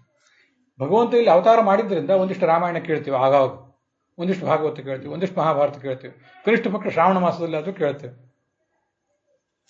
ಬಹಳ ಒತ್ತಾಯ ಮಾಡಿ ಒಂದು 10 ಸರಿ ಕರೆದ ಮೇಲೆ ಆದ್ರೂ ಒಂದ್ ದಿವಸ ಬರ್ತೇವೆ. ಈ ಮನುಷ್ಯನ ಸ್ವಭಾವ. ಆದ್ರಿಂದ ಭಗವಂತ ಅಷ್ಟು ಮಾಡಿದ್ರಿಂದ ಒಂದಿಷ್ಟು ಪುರಾಣಗಳನ್ನು ರಚನೆ ಮಾಡಿದ್ರು, ಅದನ್ನ ಯಾರೋ ಒಬ್ರು ಹೇಳಿದ್ರು, ಅದರಿಂದ ಇದೆಲ್ಲ ನಡೀತು. ಸಂಸ್ಕೃತ ಸುಭಾಷಿತದಲ್ಲಿ ಒಂದ್ ಕಡೆ ಹೇಳ್ತಾರೆ, ಕಾವ್ಯಶಾಸ್ತ್ರ ವಿನೋದೇನ ಕಾಲೋಗಚ್ಚತಿ ಧೀಮತಾಂ. ವಿವೇಕಿಗಳು, ಜ್ಞಾನಿಗಳು ಏನ್ ಮಾಡ್ತಾರೆ ಅಂದ್ರೆ, ಉತ್ತಮವಾದ ಕಾವ್ಯ, ರಾಮಾಯಣ, ಮಹಾಭಾರತ, ಭಾಗವತ ಅದನ್ನೆಲ್ಲ ಹೇಳ್ತಾರೆ, ಕೇಳ್ತಾರೆ, ಕಾಲ ಕಳೀತಾರೆ. ನಮಗೆ ಸರಿಯಾಗಿ ಕಾಲ ಕಳೀಲಿಕ್ಕೆ, ಇನ್ನೊಬ್ರಿಗೆ ತೊಂದರೆ ಕೊಡದೇ ಇರುವಂತೆ, ಉಪಕಾರ ಮಾಡದೇ ಇದ್ರೆ ಅಡ್ಡಿ ಇಲ್ಲ, ತೊಂದರೆ ಯಾರು ಕೊಡದೆ, ಇನ್ನೊಬ್ರಿಗೆ ಜಗತ್ತಿಗೆ ಉಪದ್ರವ ಕೊಡದೆ ನಮ್ಮಷ್ಟು ನಾವು ಬದುಕಲಿಕ್ಕೆ ಇವೆಲ್ಲ ಕೆಲವು ಮಾರ್ಗಗಳು. ಆದ್ರೆ ಮೂರ್ಖರು ಏನ್ ಮಾಡ್ತಾರೆ ಅಂದ್ರೆ, ವ್ಯಸನೇನ ಚ ಮೂರ್ಖಾಣಂ ನಿದ್ರಯ ಕಲಹೇನವ. ದುಷ್ಟರು ಹೇಗೆ ಕಾಲ ಕಳೀತಾರೆ ಅಂದ್ರೆ, ವ್ಯಸನ, ದುರ್ವ್ಯಸನಗಳಿಗೆ, ದುಶ್ಚಟಗಳಿಗೆ ಬಲಿಯಾಗಿ ಕಾಲ ಕಳೀತಾರೆ. ವ್ಯಸನೇನ ಚ ಮೂರ್ಖಾಣಂ ನಿದ್ರಯ. ಇನ್ನು ಕೆಲವರು ಏನ್ ಮಾಡ್ತಾರೆ, ಇನ್ನೇನ್ ಮಾಡ್ಬೇಕು, ಕೊನೆಗೆ ಚೆನ್ನಾಗಿ ತಿಂತಾರೆ, ತಿಂದು ಕೊಬ್ಬಿ ಮತ್ತೆ ಮಲಗುತ್ತಾರೆ. ಮಲಗಿದಾಗ ಎಚ್ಚರ ಆದಾಗ ಜೀರ್ಣ ಆಗಿರ್ತದೆ ಒಂದಿಷ್ಟು, ಮತ್ತೆ ತಿಂತಾರೆ, ಇದರಿಂದ ಕಾಲ ಕಳೀತಾರೆ. ಇನ್ನೇನು ಇಲ್ಲದೆ ಕೊನೆಗೆ ಮಾಡ್ಬೇಕೇನೋ, ಕೊನೆಗೆ ಕಲಹೇನ, ಅವ್ರು ಇವ್ರನ್ನ ಬೈದು ಹೊಡೆದು ಅದರಿಂದ ಆದ್ರೂ ಕಾಲ ಕಳೀತಾರೆ. ದುರ್ಜನರು ಹೀಗೆ ಕಾಲ ಕಳೀತಾರೆ. ಸಜ್ಜನರು ಮಹಾಭಾರತ, ಭಾಗವತದಂಥ ವಚನಗಳು, ಪದಗಳು ಅದನ್ನೆಲ್ಲ ಕೇಳಿ, ಇನ್ನೊಬ್ರಿಗೆ ಕೇಳಿಸಿ, ಪರಸ್ಪರ ಏನೋ ಒಂದು ಆಲೋಚನೆ ಮಾಡಿ, ಮನನ ಮಾಡಿ ಕಾಲ ಕಳೀತಾರೆ. ಅದಕ್ಕಾಗಿ ಶಾಸ್ತ್ರಗಳಿವೆ. ಇಲ್ಲದೆ ಹೋದ್ರೆ ಅದ್ಯಾವುದೂ ಆಗ್ತಿರ್ಲಿಲ್ಲ. ಈ ಮಹಾಭಾರತದ ಮತ್ತು ಮಹಾಭಾರತ ಭಾಗವತ ಇವೆರಡೂ ಕೂಡ ಒಂದೇ ನಾಣ್ಯದ ಎರಡು ಮುಖ ಅಂತ ನಾನು ಹೇಳಿದೆ. ಅಲ್ಲಿ ಏನಾಗ್ತದೆ ಅಂದ್ರೆ, ಈ ಧರ್ಮರಾಜ ಪಾಂಡವರೆಲ್ಲ ಸೇರಿ ಯುದ್ಧ ಮಾಡಿದ್ರಲ್ಲ, ಧರ್ಮರಾಜನಿಗೊಂದು ದೊಡ್ಡ ಸಂಕಟ, ಇಷ್ಟೆಲ್ಲ ಪ್ರಜೆಗಳನ್ನ ಕೊಂದುಬಿಟ್ನಲ್ಲ ಅಂತ. ಹಿಂದೆ ಭಾಗವತದಲ್ಲಿ ಕೇಳಿದ್ದೀವಿ ನಾವು. ಆವಾಗ ಕೃಷ್ಣ ಅವನಿಗೆ ಸಮಾಧಾನ ಹೇಳಿದ, ಆದರೆ ಇನ್ನೂ ಅವನಿಗೆ ಸಮಾಧಾನ ಆಗಲಿಲ್ಲ. ನೀವೆಲ್ಲ ನಮ್ಮವರು, ನಾನು ನಿನ್ನವನು, ಅದಕ್ಕಾಗಿ ನನಗೆ ಸಮಾಧಾನ ಹೇಳ್ತಿದ್ದೀರಿ, ನನ್ನ ತಪ್ಪನ್ನು ಮುಚ್ಚಿಡ್ತಿದ್ದೀರಿ ಅಂತ ಅವನಿಗೇನೋ ಗೊಂದಲ. ಆವಾಗ ಕೃಷ್ಣ ಏನ್ ಮಾಡಿದ, ನನ್ನನ್ನು ಬಿಡು, ನಮ್ಮ ಎದುರಾಳಿಗಳು, ನಮ್ಮ ಕೌರವರು ಏನಿದ್ದಾರಲ್ಲ ಅವರ ನಾಯಕ ಭೀಷ್ಮ, ಅವನ ಕಡೆಯಿಂದ ಒಂದಿಷ್ಟು ನೀನು ಬೋಧನೆ ಮಾಡಿಸ್ತೀನಿ ಬಾ ಅಂತ ಅಲ್ಲಿ ಕರ್ಕೊಂಡು ಹೋದ. ಭೀಷ್ಮ ಬೋಧನೆ ಮಾಡುವಾಗ ನಾನು ಹಿಂದೆ ಹೇಳಿದ್ದೆ, ನಾನು ಹೇಗೆ ಬಿದ್ದಿದ್ದ ಅಂದ್ರೆ, ಮೈಯೆಲ್ಲ ಬಾಣ ಚುಚ್ಚಿಕೊಂಡು ತೂತಾಗಿ ಬಾಣದ ಹಾಸಿಗೆ ಮೇಲೆ ಮಲಗಿದ್ದ. ಭೀಷ್ಮ ಅವನು ಹಿಂದೊಂದ್ಸರಿ ಏನು ತಪ್ಪು ಮಾಡಿದ್ದ ಅಂದ್ರೆ, ಅವನ ಹಿಂದೆ ಒಬ್ಬ ವಸು, ಅವನು ಈ ಅಧಿಕ ಮಾಸದಲ್ಲಿ ವಸುಗಳು ಪ್ರಾರ್ಥನೆ ಮಾಡ್ತಿರ್ತಾರೆ, ಅವನು ವಸು ಅಂತ ಒಬ್ಬ ದೇವತೆ, ಅವನಿಗೆ ಒಬ್ಳು ಹೆಂಡತಿ. ಆ ಹೆಂಡತಿ ಮತ್ತು ಈ ಗಂಡ ಇಬ್ರು ಸೇರಿ ಈ ವಸಿಷ್ಠರ ಒಂದು ಹೋಮಧೇನುವನ್ನು ಕದ್ದು ಬಿಟ್ಟಿದ್ರು. ಸ್ವಲ್ಪ ಕಥೆ ಹೇಳೋಕೆ ಸ್ವಲ್ಪ ಏನಾದ್ರು ವ್ಯತ್ಯಾಸ ಆಗಿರ್ಬೋದು. ಈ ಭೀಷ್ಮನ ಹೆಂಡತಿ ಇದ್ಲಲ್ಲ ಹಿಂದೆ, ಅವಳು ಅಂಥದ್ದೇನೋ ಬೇಕು ಅಂತ ಅಪೇಕ್ಷೆ ಪಟ್ಟಿದ್ಲು. ಆ ಗೆಳತಿಯ ಪ್ರೇರಣೆಯಂತೆ ಇವಳು ತನ್ನ ಗಂಡನ ಹತ್ರ ಬಂದು ಹೇಳಿದ್ಲು. ಎಲ್ಲ ಕಥಾ, ಆ ವಿವರ ಬೇಡ. ಅಂತೂ ಇವ್ರು ಏನ್ ಮಾಡಿದ್ರು ಅಂದ್ರೆ, ಅವನು ಹೋಮಧೇನುವನ್ನು ಕದ್ರು. ಹೋಮಧೇನುವನ್ನು ಕದ್ದಿದ್ರ ಫಲವಾಗಿ ಬ್ರಹ್ಮ ಅವನಿಗೆ ಶಾಪ ಕೊಟ್ಟ, ಹೋಗಿ ಮಾನವನಾಗಿ ಭೂಮಿ ಮೇಲೆ ಹುಟ್ಟು ಅಂತ. ಅವನಿಗೊಂದು 7 ಜನ ಅಣ್ಣ ತಮ್ಮಂದಿರಿದ್ರು, 8 ಜನ ಅವರು. ಅವರೆಲ್ಲ ಮಾನವರಾಗಿ ಭೂಮಿ ಮೇಲೆ ಹುಟ್ಟಬೇಕಾಯ್ತು. ಯಾಕಂದ್ರೆ ಇವನು ಕದಿಯೋ ಕೆಲಸ ಇವನ್ ಮಾಡಿದಾಗ ಇವನಿಗೆ ಅವರೆಲ್ಲ ಸಹಾಯಕರಾಗಿ ಬಂದಿದ್ರು. ಎಲ್ಲರೂ ಹೋಗಿ ಮಾನವರಾಗಿ ಭೂಮಿ ಮೇಲೆ ಹುಟ್ಟ್ರಿ ಅಂತ ಶಾಪ ಕೊಟ್ಬಿಟ್ರು. ಅವ್ರು ಉಳಿದವ್ರು ಏನ್ ಮಾಡಿದ್ರು, ನಮಗೆ ಕದಿಬೇಕು ಅಂತ ಬುದ್ಧಿ ಬಂದಿರಲಿಲ್ಲ, ಅದೆಲ್ಲ ಇವನಿಂದಲೇ ಆಗಿದ್ದು ಅಂತ ಅವನ ತಲೆ ಮೇಲೆ ಎತ್ತಿ ಹಾಕಿದ್ರು. ಹಾಗಾದ್ರೆ ನೀವೆಲ್ಲ ಹುಟ್ಟಿದ ಕೂಡಲೇ ಸಾಯರಿ, ಆದ್ರೆ ಅವನು ಮಾತ್ರ ನಿಮ್ಮೆಲ್ಲರ ಆಯುಷ್ಯ ಪಡ್ಕೊಂಡು ದೀರ್ಘಕಾಲ ಬದುಕಿರ್ಲಿ ಅಂತ ಅವನಿಗೆ ಸೂಚನೆ ಕೊಟ್ಟಿದ್ರು. ಆದ್ರಿಂದ ಶಂತನು ಅಂತ ಪಾಂಡವರ ಹಿಂದಿನ ತಲೆಮಾರು, ಪಾಂಡವರ ಹಿಂದಿನವರು ಧೃತರಾಷ್ಟ್ರ ಮತ್ತು ಪಾಂಡವರು. ಅವರ ಹಿಂದಿನ ತಲೆಮಾರು ಶಂತನು, ಅವನಿಗೆ ಗಂಗೆ, ಆ ಗಂಗೆಯಲ್ಲಿ ಹುಟ್ಟಿದವರು ಇವರೆಲ್ಲ. ಆ ಗಂಗೆ ಏನ್ ಮಾಡಿದ್ದು, 7 ಜನರನ್ನು ಹುಟ್ಟಿದ ಕೂಡಲೇ ಕೊಂದು ಹಾಕಿದ್ಲು. ಹೆಚ್ಚಿನ ಕಥೆ ಎಲ್ಲ ಈಗ ಹೇಳೋದಿಲ್ಲ, ಅದು ಬೇಡ. ಯಾಕೆ ಕೊಂದು ಹಾಕಿದ್ಲು, ಅವಳಿಗೂ ಒಂದು ಕಾರಣ ಇತ್ತು, ಕೊಂದು ಹಾಕಿದ್ಲು. ಈ 8ನೇ ದಿನದಲ್ಲಿ ಕೊಲ್ಲಿಕ್ಕೆ ತಯಾರಾಗಿದ್ಲು. ಆ ಗಂಡ ಅಲ್ಲಿ ಬಂದು, ಅದನ್ನ ಯಾಕೆ ಕೊಲ್ತಾ ಇದ್ದಿ, 7ನೇ ಕೊಂದು ಸಹಿಸ್ಕೊಂಡೆ, 8ನೇ ದಿನ ಮಗುವನ್ನ ಯಾಕೆ ಕೊಲ್ತಿ ಅಂತ ತಡೆ ಹಿಡಿದು ನಿಲ್ಲಿಸಿದ್ಲು. ಆ 8ನೇ ಮಗು, ಆ ಭೀಷ್ಮ, ದೀರ್ಘಕಾಲ 500-600 ವರ್ಷ ಕಾಲ ದೀರ್ಘಕಾಲ ಬದುಕಿತ್ತು. ಭ್ರಷ್ಟಾಚಾರ ಮಾಡಿತ್ತಲ್ಲ, ಇನ್ನೊಬ್ಬರು ವಸ್ತುವನ್ನು ಕಳತನ ಮಾಡಿತ್ತಲ್ಲ, ಅದಕ್ಕೆ ಏನು ಶಾಪ ಬಂದಿತ್ತಂದ್ರೆ, ಈ ಹುಟ್ಟುವಾಗ ಸಂಕಟ ಪಡ್ತಿರ್ತಾರಲ್ಲ, ನಾವು ಹೊಟ್ಟೆಯಿಂದ ಹೊರಗೆ ಬರೋದು ಅಂದ್ರೆ ನಮಗೂ ಕಷ್ಟನೇ, ತಾಯಿಗೂ ಕಷ್ಟನೇ. 8 ಮರಣಗಳ ದುಃಖ, 8 ಜನ್ಮವಾಸಗಳ ದುಃಖ ಎಲ್ಲ ನಿನಗೊಬ್ಬನಿಗೆ ಬರಲಿ ಅಂತ ಶಾಪ ಕೊಟ್ಟಿದ್ರು. ಮರಣ ಪ್ರಾಣ ವೇದನೆ ಅಂತ ಅಂತಿರ್ತಾರೆ, ಒಂದು 1000 ಚೇಳು ಕುಟುಕಿದಂಗೆ ಆಗ್ತದಂತ ಸಾಯುವಾಗ. ನಮಗೆಲ್ಲ ಸತ್ತು ಗೊತ್ತಿದೆ ಈ ಹಿಂದೆ, ಅದು ಇವತ್ತು ನೆನಪಿಲ್ಲ ಅದು. ಆದ್ರಿಂದ ನಮಗೆ ಸಾವೇ ಇಲ್ಲ ಅನ್ನೋಂತ ನಾವು ಎಲ್ಲ ಹಾರಾಡ್ತಿದ್ದೇವೆ. ಅಂತೂ 8 ಮರಣಗಳ ದುಃಖ, 8 ಗರ್ಭವಾಸಗಳ ದುಃಖ ನಿನಗೊಬ್ಬನಿಗೆ ಬಂದು ಒದ್ದಾಡ್ದು ಶಾಪ ಕೊಟ್ಟಿದ್ರು. ಅದಕ್ಕಾಗಿ ಮೈಯೆಲ್ಲ ಬಾಣ ಚುಚ್ಕೊಂಡು ಒದ್ದಾಡ್ತಾ ಬಿದ್ದಿದ್ದ. ಮನುಷ್ಯ ಕರಪ್ಟ್ ಆದ್ರೆ, ಭ್ರಷ್ಟಾಚಾರ ಮಾಡಿದ್ರೆ, ಸ್ವಜನ ಪಕ್ಷಪಾತ ಮಾಡಿದ್ರೆ ಏನಾಗ್ತದೆ ಅನ್ನೋದಕ್ಕೆ ಭೀಷ್ಮ ಉದಾಹರಣೆ. ಆದ್ರೆ ಅಂಥವನ ಹತ್ರ ಕೃಷ್ಣ ಕರ್ಕೊಂಡು ಹೋದ ಪಾಂಡವರನ್ನು. ಇವನು ನಿಮ್ಮ ಮೊಮ್ಮಕ್ಕಳಿಗೆ ಒಂದಿಷ್ಟು ಬುದ್ಧಿ ಹೇಳಪ್ಪ ಅಂತ. ಆ ಭೀಷ್ಮ ಏನ್ ಮಾಡಿದ, ನನಗೆ ನೆಟ್ಟಾಗಿ ಮಾತಾಡ್ಲಿಕ್ಕೆ ಬರ್ತಿಲ್ಲ, ಮೈಯೆಲ್ಲ ಬಾಣ, ರಕ್ತ ಸೋರ್ತದೆ, ಬೇಗ ಸಾಯುವಂತನೂ ಇಲ್ಲ. ಅವನಿಗೆ ಇಚ್ಛಾಮರಣಿ ಆಗುವಂತ ವರ ಕೊಟ್ಬಿಟ್ಟಿದ್ದ ಅವರಪ್ಪ. ದಕ್ಷಿಣಾಯನ ನಡೆದಿತ್ತು, ಉತ್ತರಾಯಣ ಬರೋ ತನಕ ಹಾಗೆ ಇರಬೇಕಾಗಿತ್ತು. ಅವನು ಮೈಯೆಲ್ಲ ಬಾಣ ಚುಚ್ಕೊಂಡು ಮಾತೇನಾಡ್ತಾನೆ. ಒಂದಿಷ್ಟು ಸೆಕೆ ಹೆಚ್ಚಾದ್ರೆ, ಒಂದಿಷ್ಟು ಚಳಿ ಹೆಚ್ಚಾದ್ರೆ, ಒಂದಿಷ್ಟು ಊಟ ಹೆಚ್ಚಾದ್ರೆ, ಅಥವಾ ಹಸಿವು ಹೆಚ್ಚಾದ್ರೆ ನಾವು ಮಾತಾಡ್ಲಿಕ್ಕೆ ಬರೋದಿಲ್ಲ. ಮೊದಲು ಎಲ್ಲ ಸರಿಯಾಗಲಿ, ಆಮೇಲೆ ನೋಡೋಣ ಅಂತೀವಿ ನಾವು. ಮೈಯೆಲ್ಲ ಬಾಣ ಚುಚ್ಕೊಂಡು ಬಿದ್ದಿದ್ದ, ಏನು ಬೋಧನೆ ಮಾಡ್ತಾನೆ, ನನಗೇನು ಸಾಧ್ಯ ಇದೆ ಅಂತಂದ. ನೀ ಅದನ್ನೆಲ್ಲ ವಿಚಾರ ಮಾಡಬೇಡ, ನೀ ಹೇಳಿಸುವುದು ನನ್ನ ಕರ್ತವ್ಯ ಅಂತ ಕೃಷ್ಣ ಒಳಗೆ ನಿಂತು ಹೇಳಿಸಿದ. ಅವನೆಲ್ಲ ಬೋಧನೆ ಮಾಡಿದ ಆ ಭೀಷ್ಮ ಇವನಿಗೆ. ಆ ಬೋಧನೆ ಮಾಡುವಾಗ ಅನೇಕ ಸಂಗತಿಗಳನ್ನ ಬೋಧನೆ ಮಾಡ್ತಾ ಮಾಡ್ತಾ ಬೋಧನೆ ಎಲ್ಲ ಮುಗಿದಾಗ ಉತ್ತರಾಯಣ ಬಂತು. ಕೃಷ್ಣನನ್ನು ನೋಡ್ತಾ ನೋಡ್ತಾ ಪ್ರಾಣ ಬಿಟ್ಟ. ಈ ದಿನ ಯಾಕೆ ಈಗ ಹೇಳ್ತಿದ್ದೇನೆ ಅಂದ್ರೆ, ಈ ಭಾಗವತದ ಶ್ರವಣದಿಂದ ಏನು ಸದ್ಗತಿ ಆಯ್ತು ಯಾರ್ಯಾರಿಗೆ ಅನ್ನೋದನ್ನು ನಿನ್ನೆ ಮೊನ್ನೆ ಎಲ್ಲ ನೋಡ್ತಾ ಬಂದಿದ್ದೆ. ಭಗವಂತನನ್ನು ನೋಡ್ತಾ ನೋಡ್ತಾನೆ ಪ್ರಾಣ ಬಿಟ್ಟ. ಪ್ರಾಣ ಬಿಡುವಾಗ ಮತ್ತೆ ಭಗವಂತನ ರೂಪ ಅವನ ಮುಂದೆ ಇತ್ತು, ಕಣ್ಮರೆ ಆಯ್ತು, ಅದೆಲ್ಲ ವಿಚಾರ ಬೇರೆ. ಅಂತೂ ಎಂಥ ಒಂದು ಸನ್ಮರಣ. ಏನೇನೋ ಮಾಡಿ ಎಂತೆಂಥದೋ ಅನ್ಯಾಯಗಳನ್ನು ಮಾಡಿ ಅನ್ಯಾಯದಲ್ಲೇ ತಮ್ಮದೇ ಮಲಮೂತ್ರದಲ್ಲಿ ಹೊರಳಾಡಿ ಪ್ರಾಣ ಬಿಟ್ಟವ್ರು ಇರ್ತಿರ್ತಾರೆ. ಆದರೆ ಭಗವಂತನ ಸ್ಮರಣೆ ಮಾಡ್ತಾ, ಭಗವಂತನ ನೋಡ್ತಾ, ಧರ್ಮವನ್ನು ಬೋಧನೆ ಮಾಡ್ತಾ ಪ್ರಾಣ ಬಿಟ್ಟನಲ್ಲ. ಅಲ್ಲಿ ನನ್ನ ಮನಸ್ಸಿನಲ್ಲಿ ಯಾವತ್ತೂ ಉಳಿದಿರುವಂಥ ಒಂದು ಶ್ಲೋಕ. ನಮಗೆಲ್ಲ ಇವತ್ತು ಆಪತ್ತು ಬಂದಿದೆಯಲ್ಲ, ಅನೇಕ ಥರದ ಕಷ್ಟಗಳನ್ನು ನಾವು ನೀವು ಎಲ್ಲ ಅನುಭವಿಸ್ತಾ ಇದ್ದೀವಲ್ಲ. ಆ ಕಷ್ಟಗಳ ಪರಿಹಾರಕ್ಕಾಗಿ ಶಾಸ್ತ್ರದ ಶ್ರವಣ ಮಾಡ್ರಿ, ಭಾಗವತದ ಶ್ರವಣ ಮಾಡ್ರಿ ಅಂತ ನಮಗೆ ಜ್ಯೋತಿಷಿಗಳು ಜ್ಞಾನಿಗಳು ಹೇಳಿದ್ದಾರಲ್ಲ. ನಮಗಿಂತ ಆಪತ್ತು ಬರಬಾರ್ದಿತ್ತು ಅಂತ ಎಲ್ಲರದು ಆಲೋಚನೆ ಏನಂದ್ರೆ ಇದು, ನಮಗಿಂತ ಆಪತ್ತು ಬರಬಾರ್ದಿತ್ತು ಅಂತ. ಒಬ್ಬರನ್ನ ಅನೇಕ ಜನರನ್ನು ನೋಡಿದ್ದಾನೆ. ಒಂದು ಒಳ್ಳೆ ಸರ್ಕಾರಿ ನೌಕರು, ಬಹಳ ಪ್ರಾಮಾಣಿಕರು. ಅವರು ಅಪ್ರಾಮಾಣಿಕರೇ ತುಂಬಿರುವಂಥ ಈ ಪ್ರಸಂಗದಲ್ಲಿ ಪ್ರಾಮಾಣಿಕತನದಿಂದ ಸೇವಾ ಮಾಡಿದವರು. ಕೊನೆಗೇನೋ ಒಂದು ಕಾಲಿಗೆ ಡ್ರೈ ಗ್ಯಾಂಗ್ರೀನ್ ಆಗಿ ಒದ್ದಾಡೋ ಪ್ರಸಂಗ ಬಂತು. ಇಲ್ಲೇ ನಾನು ಸರ್ಕಾರಿ ನೌಕರಿ ಮಾಡುವಾಗ ಎಷ್ಟೆಲ್ಲ ಜನರಿಗೆ ಉಪಕಾರ ಮಾಡಿದ್ದೆ, ನನಗೆ ಹಿಂಗೆ ಆಗಬಾರ್ದಿತ್ತು ಅಂತ. ಇನ್ನೊಬ್ರು ಯಾರೊಬ್ಬರು ಪಂಡಿತರು ಬರ್ತಾರೆ, ಏನ್ರಿ ಪಂಡಿತರಾಗಿ ಬೇಕಾದ ಜನರಿಗೆ ಉಪದೇಶ ಮಾಡಿದ್ದೀವಿ, ಜನರೆಲ್ಲ ನಾವು ನಮಸ್ಕಾರ ಮಾಡ್ತಿದ್ರು, ಭಗವಂತನಿಗೆ ಬಹಳ ಹತ್ತಿರದವ್ರು ನಾವು, ನಮಗೆ ಹಿಂಗೆ ಆಗಬಾರ್ದು, ನಮಗೇನೂ ಆಗಬಾರ್ದು. ನಮ್ಮನ್ನು ಕೇಳಿದ್ರೆ ನಮ್ಮ ಮನೆಯೊಳಗೆ ಸಾವು ನೋವು ಸಂಭವಿಸಬಾರ್ದು, ನಾವು ಬಡತನ ಬರಬಾರ್ದು, ರೋಗ ರುಜಿನಗಳು ಬರಬಾರ್ದು, ಶ್ರೀಮಂತಿಕೆ ತುಂಬಿ ತುಳ್ಕಾಡ್ತಿರ್ಬೇಕು. ಏನಾದ್ರು ಮಾಡ್ಬೇಕಾದ್ರೆ ದೇವ್ರು ನಿನಗೇನು ಮಾಡ್ಲಿಪ್ಪ ಅಂತ ನನ್ನೇ ಕೇಳಬೇಕು, ಕೇಳಿ ಆಮೇಲೆ ಮಾಡಬೇಕು. ಇದು ನಮ್ಮ ಧೋರಣೆ. ನಮಗೆ ಆಪತ್ತು ಬರಬಾರದು ಅಂತ. ಒಬ್ಬರಿಗೆ ಅನೇಕ ಜನರನ್ನ ಈ ಪ್ರವಚನ ಮಾಡೋ ಪ್ರಸಂಗಗಳಲ್ಲಿ ಅನೇಕ ಜನರ ಒಂದು ಸಾಮೀಪ್ಯ ಬಂದು ಅವ್ರ ಸಮಸ್ಯೆಗಳನ್ನ ನೋಡೋ ಪ್ರಸಂಗ ಬಂತು ಅಂತ ಇದನ್ನು ಹೇಳ್ತಿದ್ದೇನೆ.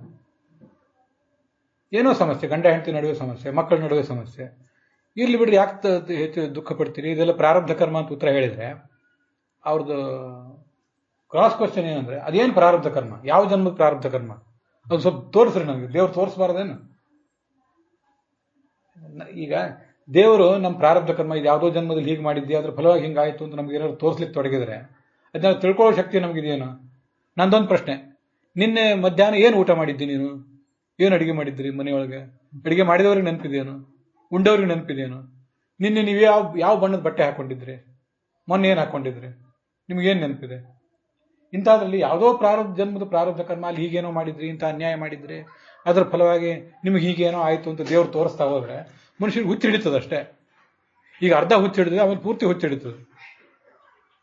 ಮನುಷ್ಯನಿಗೆ ಮರೆವು ಅಂತ ಅನ್ನೋದು ಇರೋದ್ರಿಂದ ಒಂದಿಷ್ಟು ಎಲ್ಲ ಹಿಂದಿಂದೆಲ್ಲ ಮರೆತು ಮತ್ತೆ ಮುಂದೆ ಏನೇನೋ ಆಯ್ತು, ಆಗಬಾರ್ದೆಲ್ಲ ಆಯ್ತು, ಮತ್ತೆ ಹಬ್ಬ ಹರಿದಿನ ಏನೋ ಪುಣ್ಯಕಥೆ ಮತ್ತೆ ನಡೀತಿರ್ತದೆ. ಅದಕ್ಕೆ ಹೊಂದ್ಕೊಂಡು ಮನುಷ್ಯ ಮುಂದೆ ನಡೀತಾನೆ. ಒಂದ್ ವೇಳೆ ಹಿಂದಿಂದೆಲ್ಲ ನೆನಪು ಉಳಿಯೋದಾಗಿದ್ರೆ, ಎಷ್ಟೆಷ್ಟೋ ನೂರಾರು ಜನ್ಮದ್ದೆಲ್ಲ ಹಚ್ಚ ಹಸಿರಾಗಿ ನಮ್ಮ ಮನಸ್ಸಲ್ಲಿ ನೆನಪು ಉಳಿಯೋದಾಗಿದ್ರೆ ನಮ್ಮ ಗತಿ ಏನಾಗ್ತಿತ್ತು? ಯಾರ ಮನೆಯಲ್ಲಿ ಅವಘಡ ಸಂಭವಿಸಿಲ್ಲ? ನಮ್ಮ ಜೀವಮಾನದಲ್ಲಿ ನಾವೆಲ್ಲ ಈಗ 40, 50, 60, 70ರಲ್ಲಿ ಇದ್ದೇವೆ. ನಮ್ಮ ಜೀವಮಾನದಲ್ಲಿ ನಡೆದದ್ದು ಎಲ್ಲ ಸಮಸ್ಯೆಗಳು ಹಚ್ಚ ಹೆಸರಾಗಿ ನಮ್ಗೆ ಹಿಂದಿನ ಜನ್ಮದ್ದು ಬೇಡ, ಇದೇ ಜನ್ಮದ್ದು ಫ್ರೆಶ್ ಆಗಿ ನಮ್ಗೆ ನೆನಪಿದ್ರೆ ಗತಿ ಏನಾಗ್ತಿತ್ತು? ಅನ್ನ ಉಣ್ಣುವಾಗ, ಏನು ಪುಸ್ತಕ ಹಿಡಿದು ಕೂಡುವಾಗ, ವ್ಯಾಪಾರ ಉದ್ಯೋಗ ಕೂಡುವಾಗೆಲ್ಲ ಅದೇ ನೆನಪಾದ್ರೆ ಮನುಷ್ಯ ಏನ್ ಮಾಡ್ತಿದ್ದ? ಪ್ರತಿಯೊಬ್ಬರದು ಇದೇ ಕತೆ, ನಿಮ್ಮದು ಇದೇ ಕತೆ, ನಮ್ಮದು ಅದೇ ಕತೆ, ಅವ್ರದ್ದು ಇದೆ ಇವ್ರದ್ದು ಅದೇ ಅಂತ ಆದ್ರೆ ಯಾರೇನ್ ಮಾಡ್ತಿದ್ರು? ನಿತ್ಯ ಪರಸ್ಪರ ಭೇಟಿ ಆದಾಗೆಲ್ಲ ಇವ್ರ ಗೋಳು ಅವರಿಗೆ, ಅವ್ರ ಗೋಳು ಇವ್ರು ಕೇಳಿ, ನಾಳೆ ಇವ್ನ ಭೇಟಿ ಆದ್ರೆ ಇವ್ರದೇ ಗೋಳು ಕೇಳೋದಾಗ್ತದೆ ಅಂತ ಪರಸ್ಪರ ಓಡಿ ಹೋಗ್ತಿದ್ರು ಎಲ್ಲ. ಅದಕ್ಕೆ ಹೇಳಿದೆ, ಈಗ ಅರ್ಧ ಹುಚ್ಚು ಹಿಡಿದ್ರೆ ಪೂರ್ತಿ ಹುಚ್ಚು ಹಿಡಿತಿತ್ತು. ಮನುಷ್ಯ ಅದನ್ನೆಲ್ಲ ಮರೆಸಿ ಒಂದಿಷ್ಟು ಉಪಕಾರ ಮಾಡಿದ್ದಾನೆ. ಯಾವ ಜನರು ಪ್ರಾರಬ್ಧ ಕರ್ಮ ತೋರಿಸುವಂತ ದೇವ್ರನ್ನೇನು ಕೇಳೋದು ನೀವು? ನಿನ್ನೆದು ನೆನಪಿಲ್ಲ, ಮೊನ್ನೆ ನೆನಪಿಲ್ಲ, ನಿಮ್ಮ ಆರಂಭದ ಬಾಲ್ಯದ ನಿಮ್ಗೇನೋ ನೆನಪಿದೆಯೇನು? ಏನ್ ನೆನಪಿದೆ? ಅದನ್ನ ಯಾಕೆ ಕೇಳಬೇಕು? ಎಷ್ಟು ಥರದ ಜನ ಇರ್ತಾರೆ ಅಂದ್ರೆ, ಹೌದು ಮನೆಯಲ್ಲಿ ನೋವು ಸಾವು ಮರಣಗಳಾಗಿವೆ. ಒಂದು ಕಡೆ ಹೀಗೆ ಪ್ರಶ್ನೆ, ಹೌದು ಮರಣ ಆಗಿದೆ, ಎಷ್ಟು ವರ್ಷ?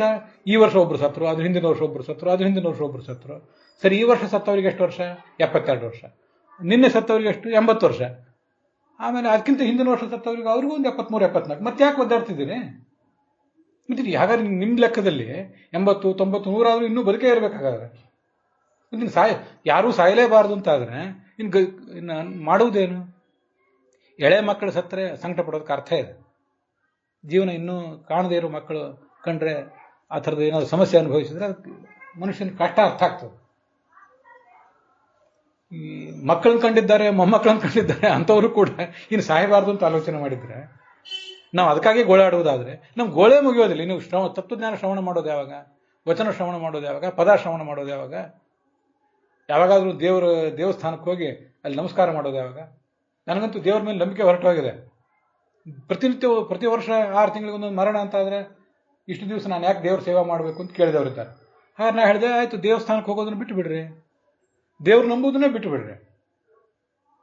ಏನಾದ್ರೂ ಒಂದಿಷ್ಟು ದೇವ್ರ ಕುರಿತಾಗಿ ಕಥಾ ಶ್ರವಣ ಮಾಡ್ತಿದ್ರಲ್ಲ ಅದನ್ನು ಬಿಟ್ಟು ಬಿಡ್ರಿ, ನೋಡೋಣ. ಬಿಡ್ಲಿಕ್ಕೆ ಧೈರ್ಯ ಇದೆ? ಅವಾಗಲೇ ಹೇಳಿದಂತೆ, ಈಗ ಅರ್ಧ ಹುಚ್ಚು ಹಿಡಿದಿದೆ, ಪೂರ್ತಿ ಹುಚ್ಚು ಹಿಡಿತದೆ. ಈ ಮಾತನ್ನ ಬರೆದಿಟ್ಕೋಬೇಕು. ಮನಃಶಾಸ್ತ್ರಜ್ಞರೆಲ್ಲ ಅದನ್ನು ಮತ್ತೆ ಒತ್ತೆ ಹೇಳ್ತಿದ್ದಾರೆ. ದೈಹಿಕವಾಗಿ ಮಾನಸಿಕವಾಗಿ ಆರೋಗ್ಯವಂತರಾಗಿ ನೀವು ಬದುಕಬೇಕು ಅಂತಿದ್ರೆ ಒಂದಿಷ್ಟು ಅಧ್ಯಾತ್ಮ ಅಳವಡಿಸ್ಕೊಳ್ರಿ. ಇಲ್ಲದೆ ಹೋದ್ರೆ ಮಾನಸಿಕ ಸಮತೋಲನ ಕಳ್ಕೊಂಡು ಹುಚ್ಚರಂತೆ ಆಗಿ ಹೋಗ್ತೀರಿ. ಹುಚ್ಚರಂತೆ ಅಲ್ಲ, ಹುಚ್ಚರೇ ಆಗಿ ಹೋಗ್ತೀರಿ. ಆದ್ರಿಂದ ಯಾವುದು ಅಪರಿಹಾರ್ಯನೋ, ಯಾವುದನ್ನು ತಪ್ಪಿಸ್ಲಿಕ್ಕೆ ಬರೋದಿಲ್ವೋ ಅಂಥದ್ರ ಬಗ್ಗೆ ಹೆಚ್ಚು ಗೋಳಾಡಿ ಉಪಯೋಗ ಇಲ್ಲ. ಮತ್ತೆ ಮಾಡೋದೇನಾದ್ರು ಹೊಂದ್ಕೋಬೇಕಷ್ಟೆ. ಕೆಲವು ಕಡೆ ಸಣ್ಣ ವಯಸ್ಸಿನಲ್ಲಿ ಆಗ್ತದೆ, ಕೆಲವು ಕಡೆ ಮಧ್ಯ ವಯಸ್ಸಿನಲ್ಲಿ ಆಗ್ತದೆ, ಕೆಲವು ಕಡೆ 70, 80, 90ಕ್ಕೆ ಆಗ್ತದೆ. 120ಕ್ಕಾದ್ರೂ ಆಗಲೇಬೇಕು, 150ಕ್ಕೆ, ಕೊನೆ ಪಕ್ಷ 600 ವರ್ಷಕ್ಕಾದ್ರೂ ಆಗಬೇಕು. ದಶರಥ 60,000 ವರ್ಷ ಬದುಕಿದ್ನಂತೆ, ಅಂಥವನು ಒಂದು ದಿವಸ ಹೋಗಲೇಬೇಕಲ್ಲ. ನಾನು ಅನೇಕ ಸಾರಿ ಅನ್ಕೊಳ್ಳೋದಿದೆ, ಕೃಷ್ಣ ಯಾಕೆ ಅವತಾರ ಮಾಡಿದ, ರಾಮ ಯಾಕೆ ಅವತಾರ ಮಾಡಿದ ಅಂದ್ರೆ, ದುರ್ಜನರು ಏನಿರ್ತಾರಲ್ಲ, ಭೂಭಾರ ಆಗಿರ್ತಾರೆ, ದುರ್ಜನರ ಭೂಭಾರವನ್ನ ಅಪಹರಣ ಮಾಡಲಿಕ್ಕೆ ಅವತಾರ ಮಾಡಿದಂತ. ದುರ್ಜನರಿಂದ ಆದ ಭೂಭಾರ ಮಾತ್ರ ಅಲ್ಲ, ಸಜ್ಜನರು ಕೂಡ ಒಂದು ಲೆವೆಲ್ ಮೀರಿ ಬದುಕಿದ್ರೆ ಅವರು ಭೂಭಾರವೇ.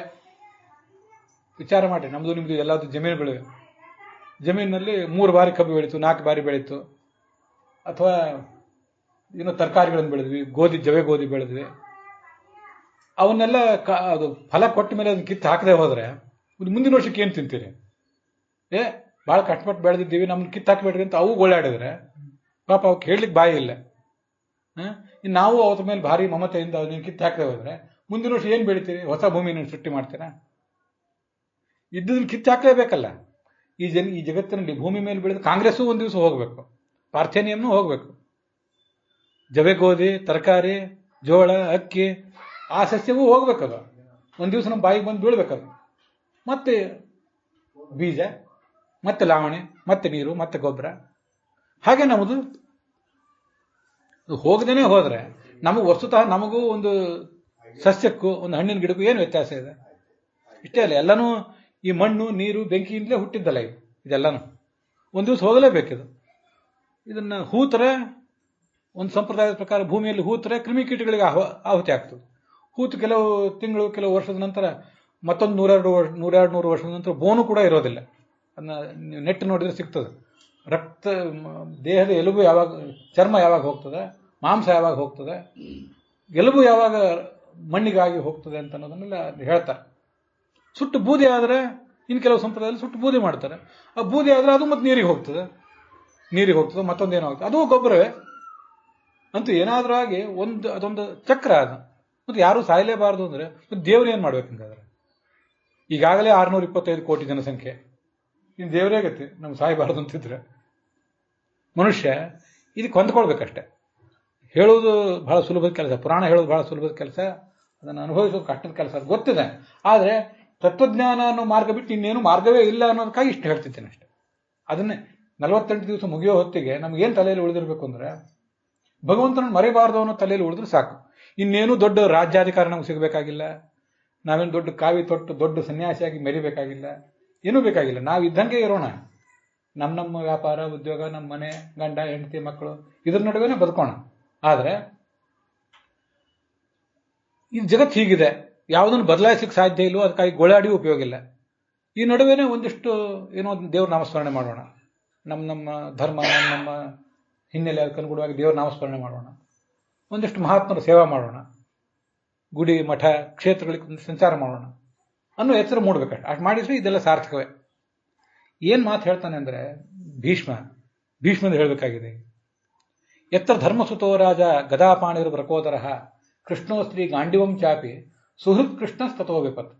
ಈಗ ನಿಮ್ಮ ಮನೆಯಲ್ಲಿ ಆಪತ್ತು ಬಂತು, ನಮ್ಮ ಮನೆಯಲ್ಲೂ ಬಂತು, ನಿಮ್ಮ ಮನೆಯಲ್ಲೂ ಆಪತ್ತು ಬಂದಿದೆ, ಇವ್ರ ಮನೆಯಲ್ಲೂ ಬಂದಿದೆ, ಎಲ್ಲರ ಮನೆಯಲ್ಲೂ ಏನಾದ್ರು ಸಮಸ್ಯೆಗಳು ಬಂದೇ ಇವೆ.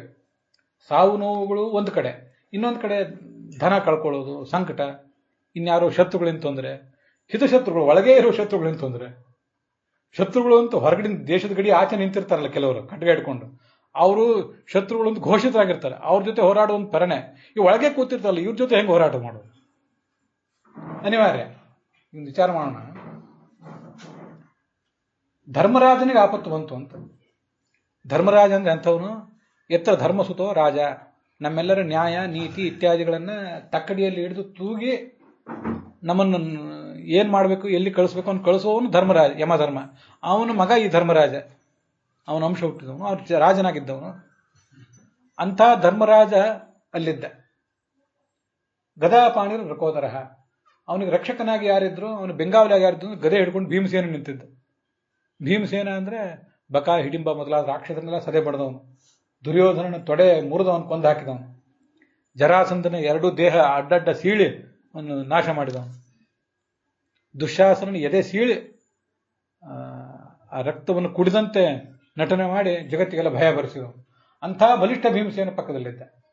ಇನ್ನೊಂದು ಕಡೆ ಅರ್ಜುನ ಇದ್ದಾನೆ, ಗಾಂಡೀವಿ, 3 ಲೋಕದ ಗಂಡ ಅಂತಾರ ಅವನು.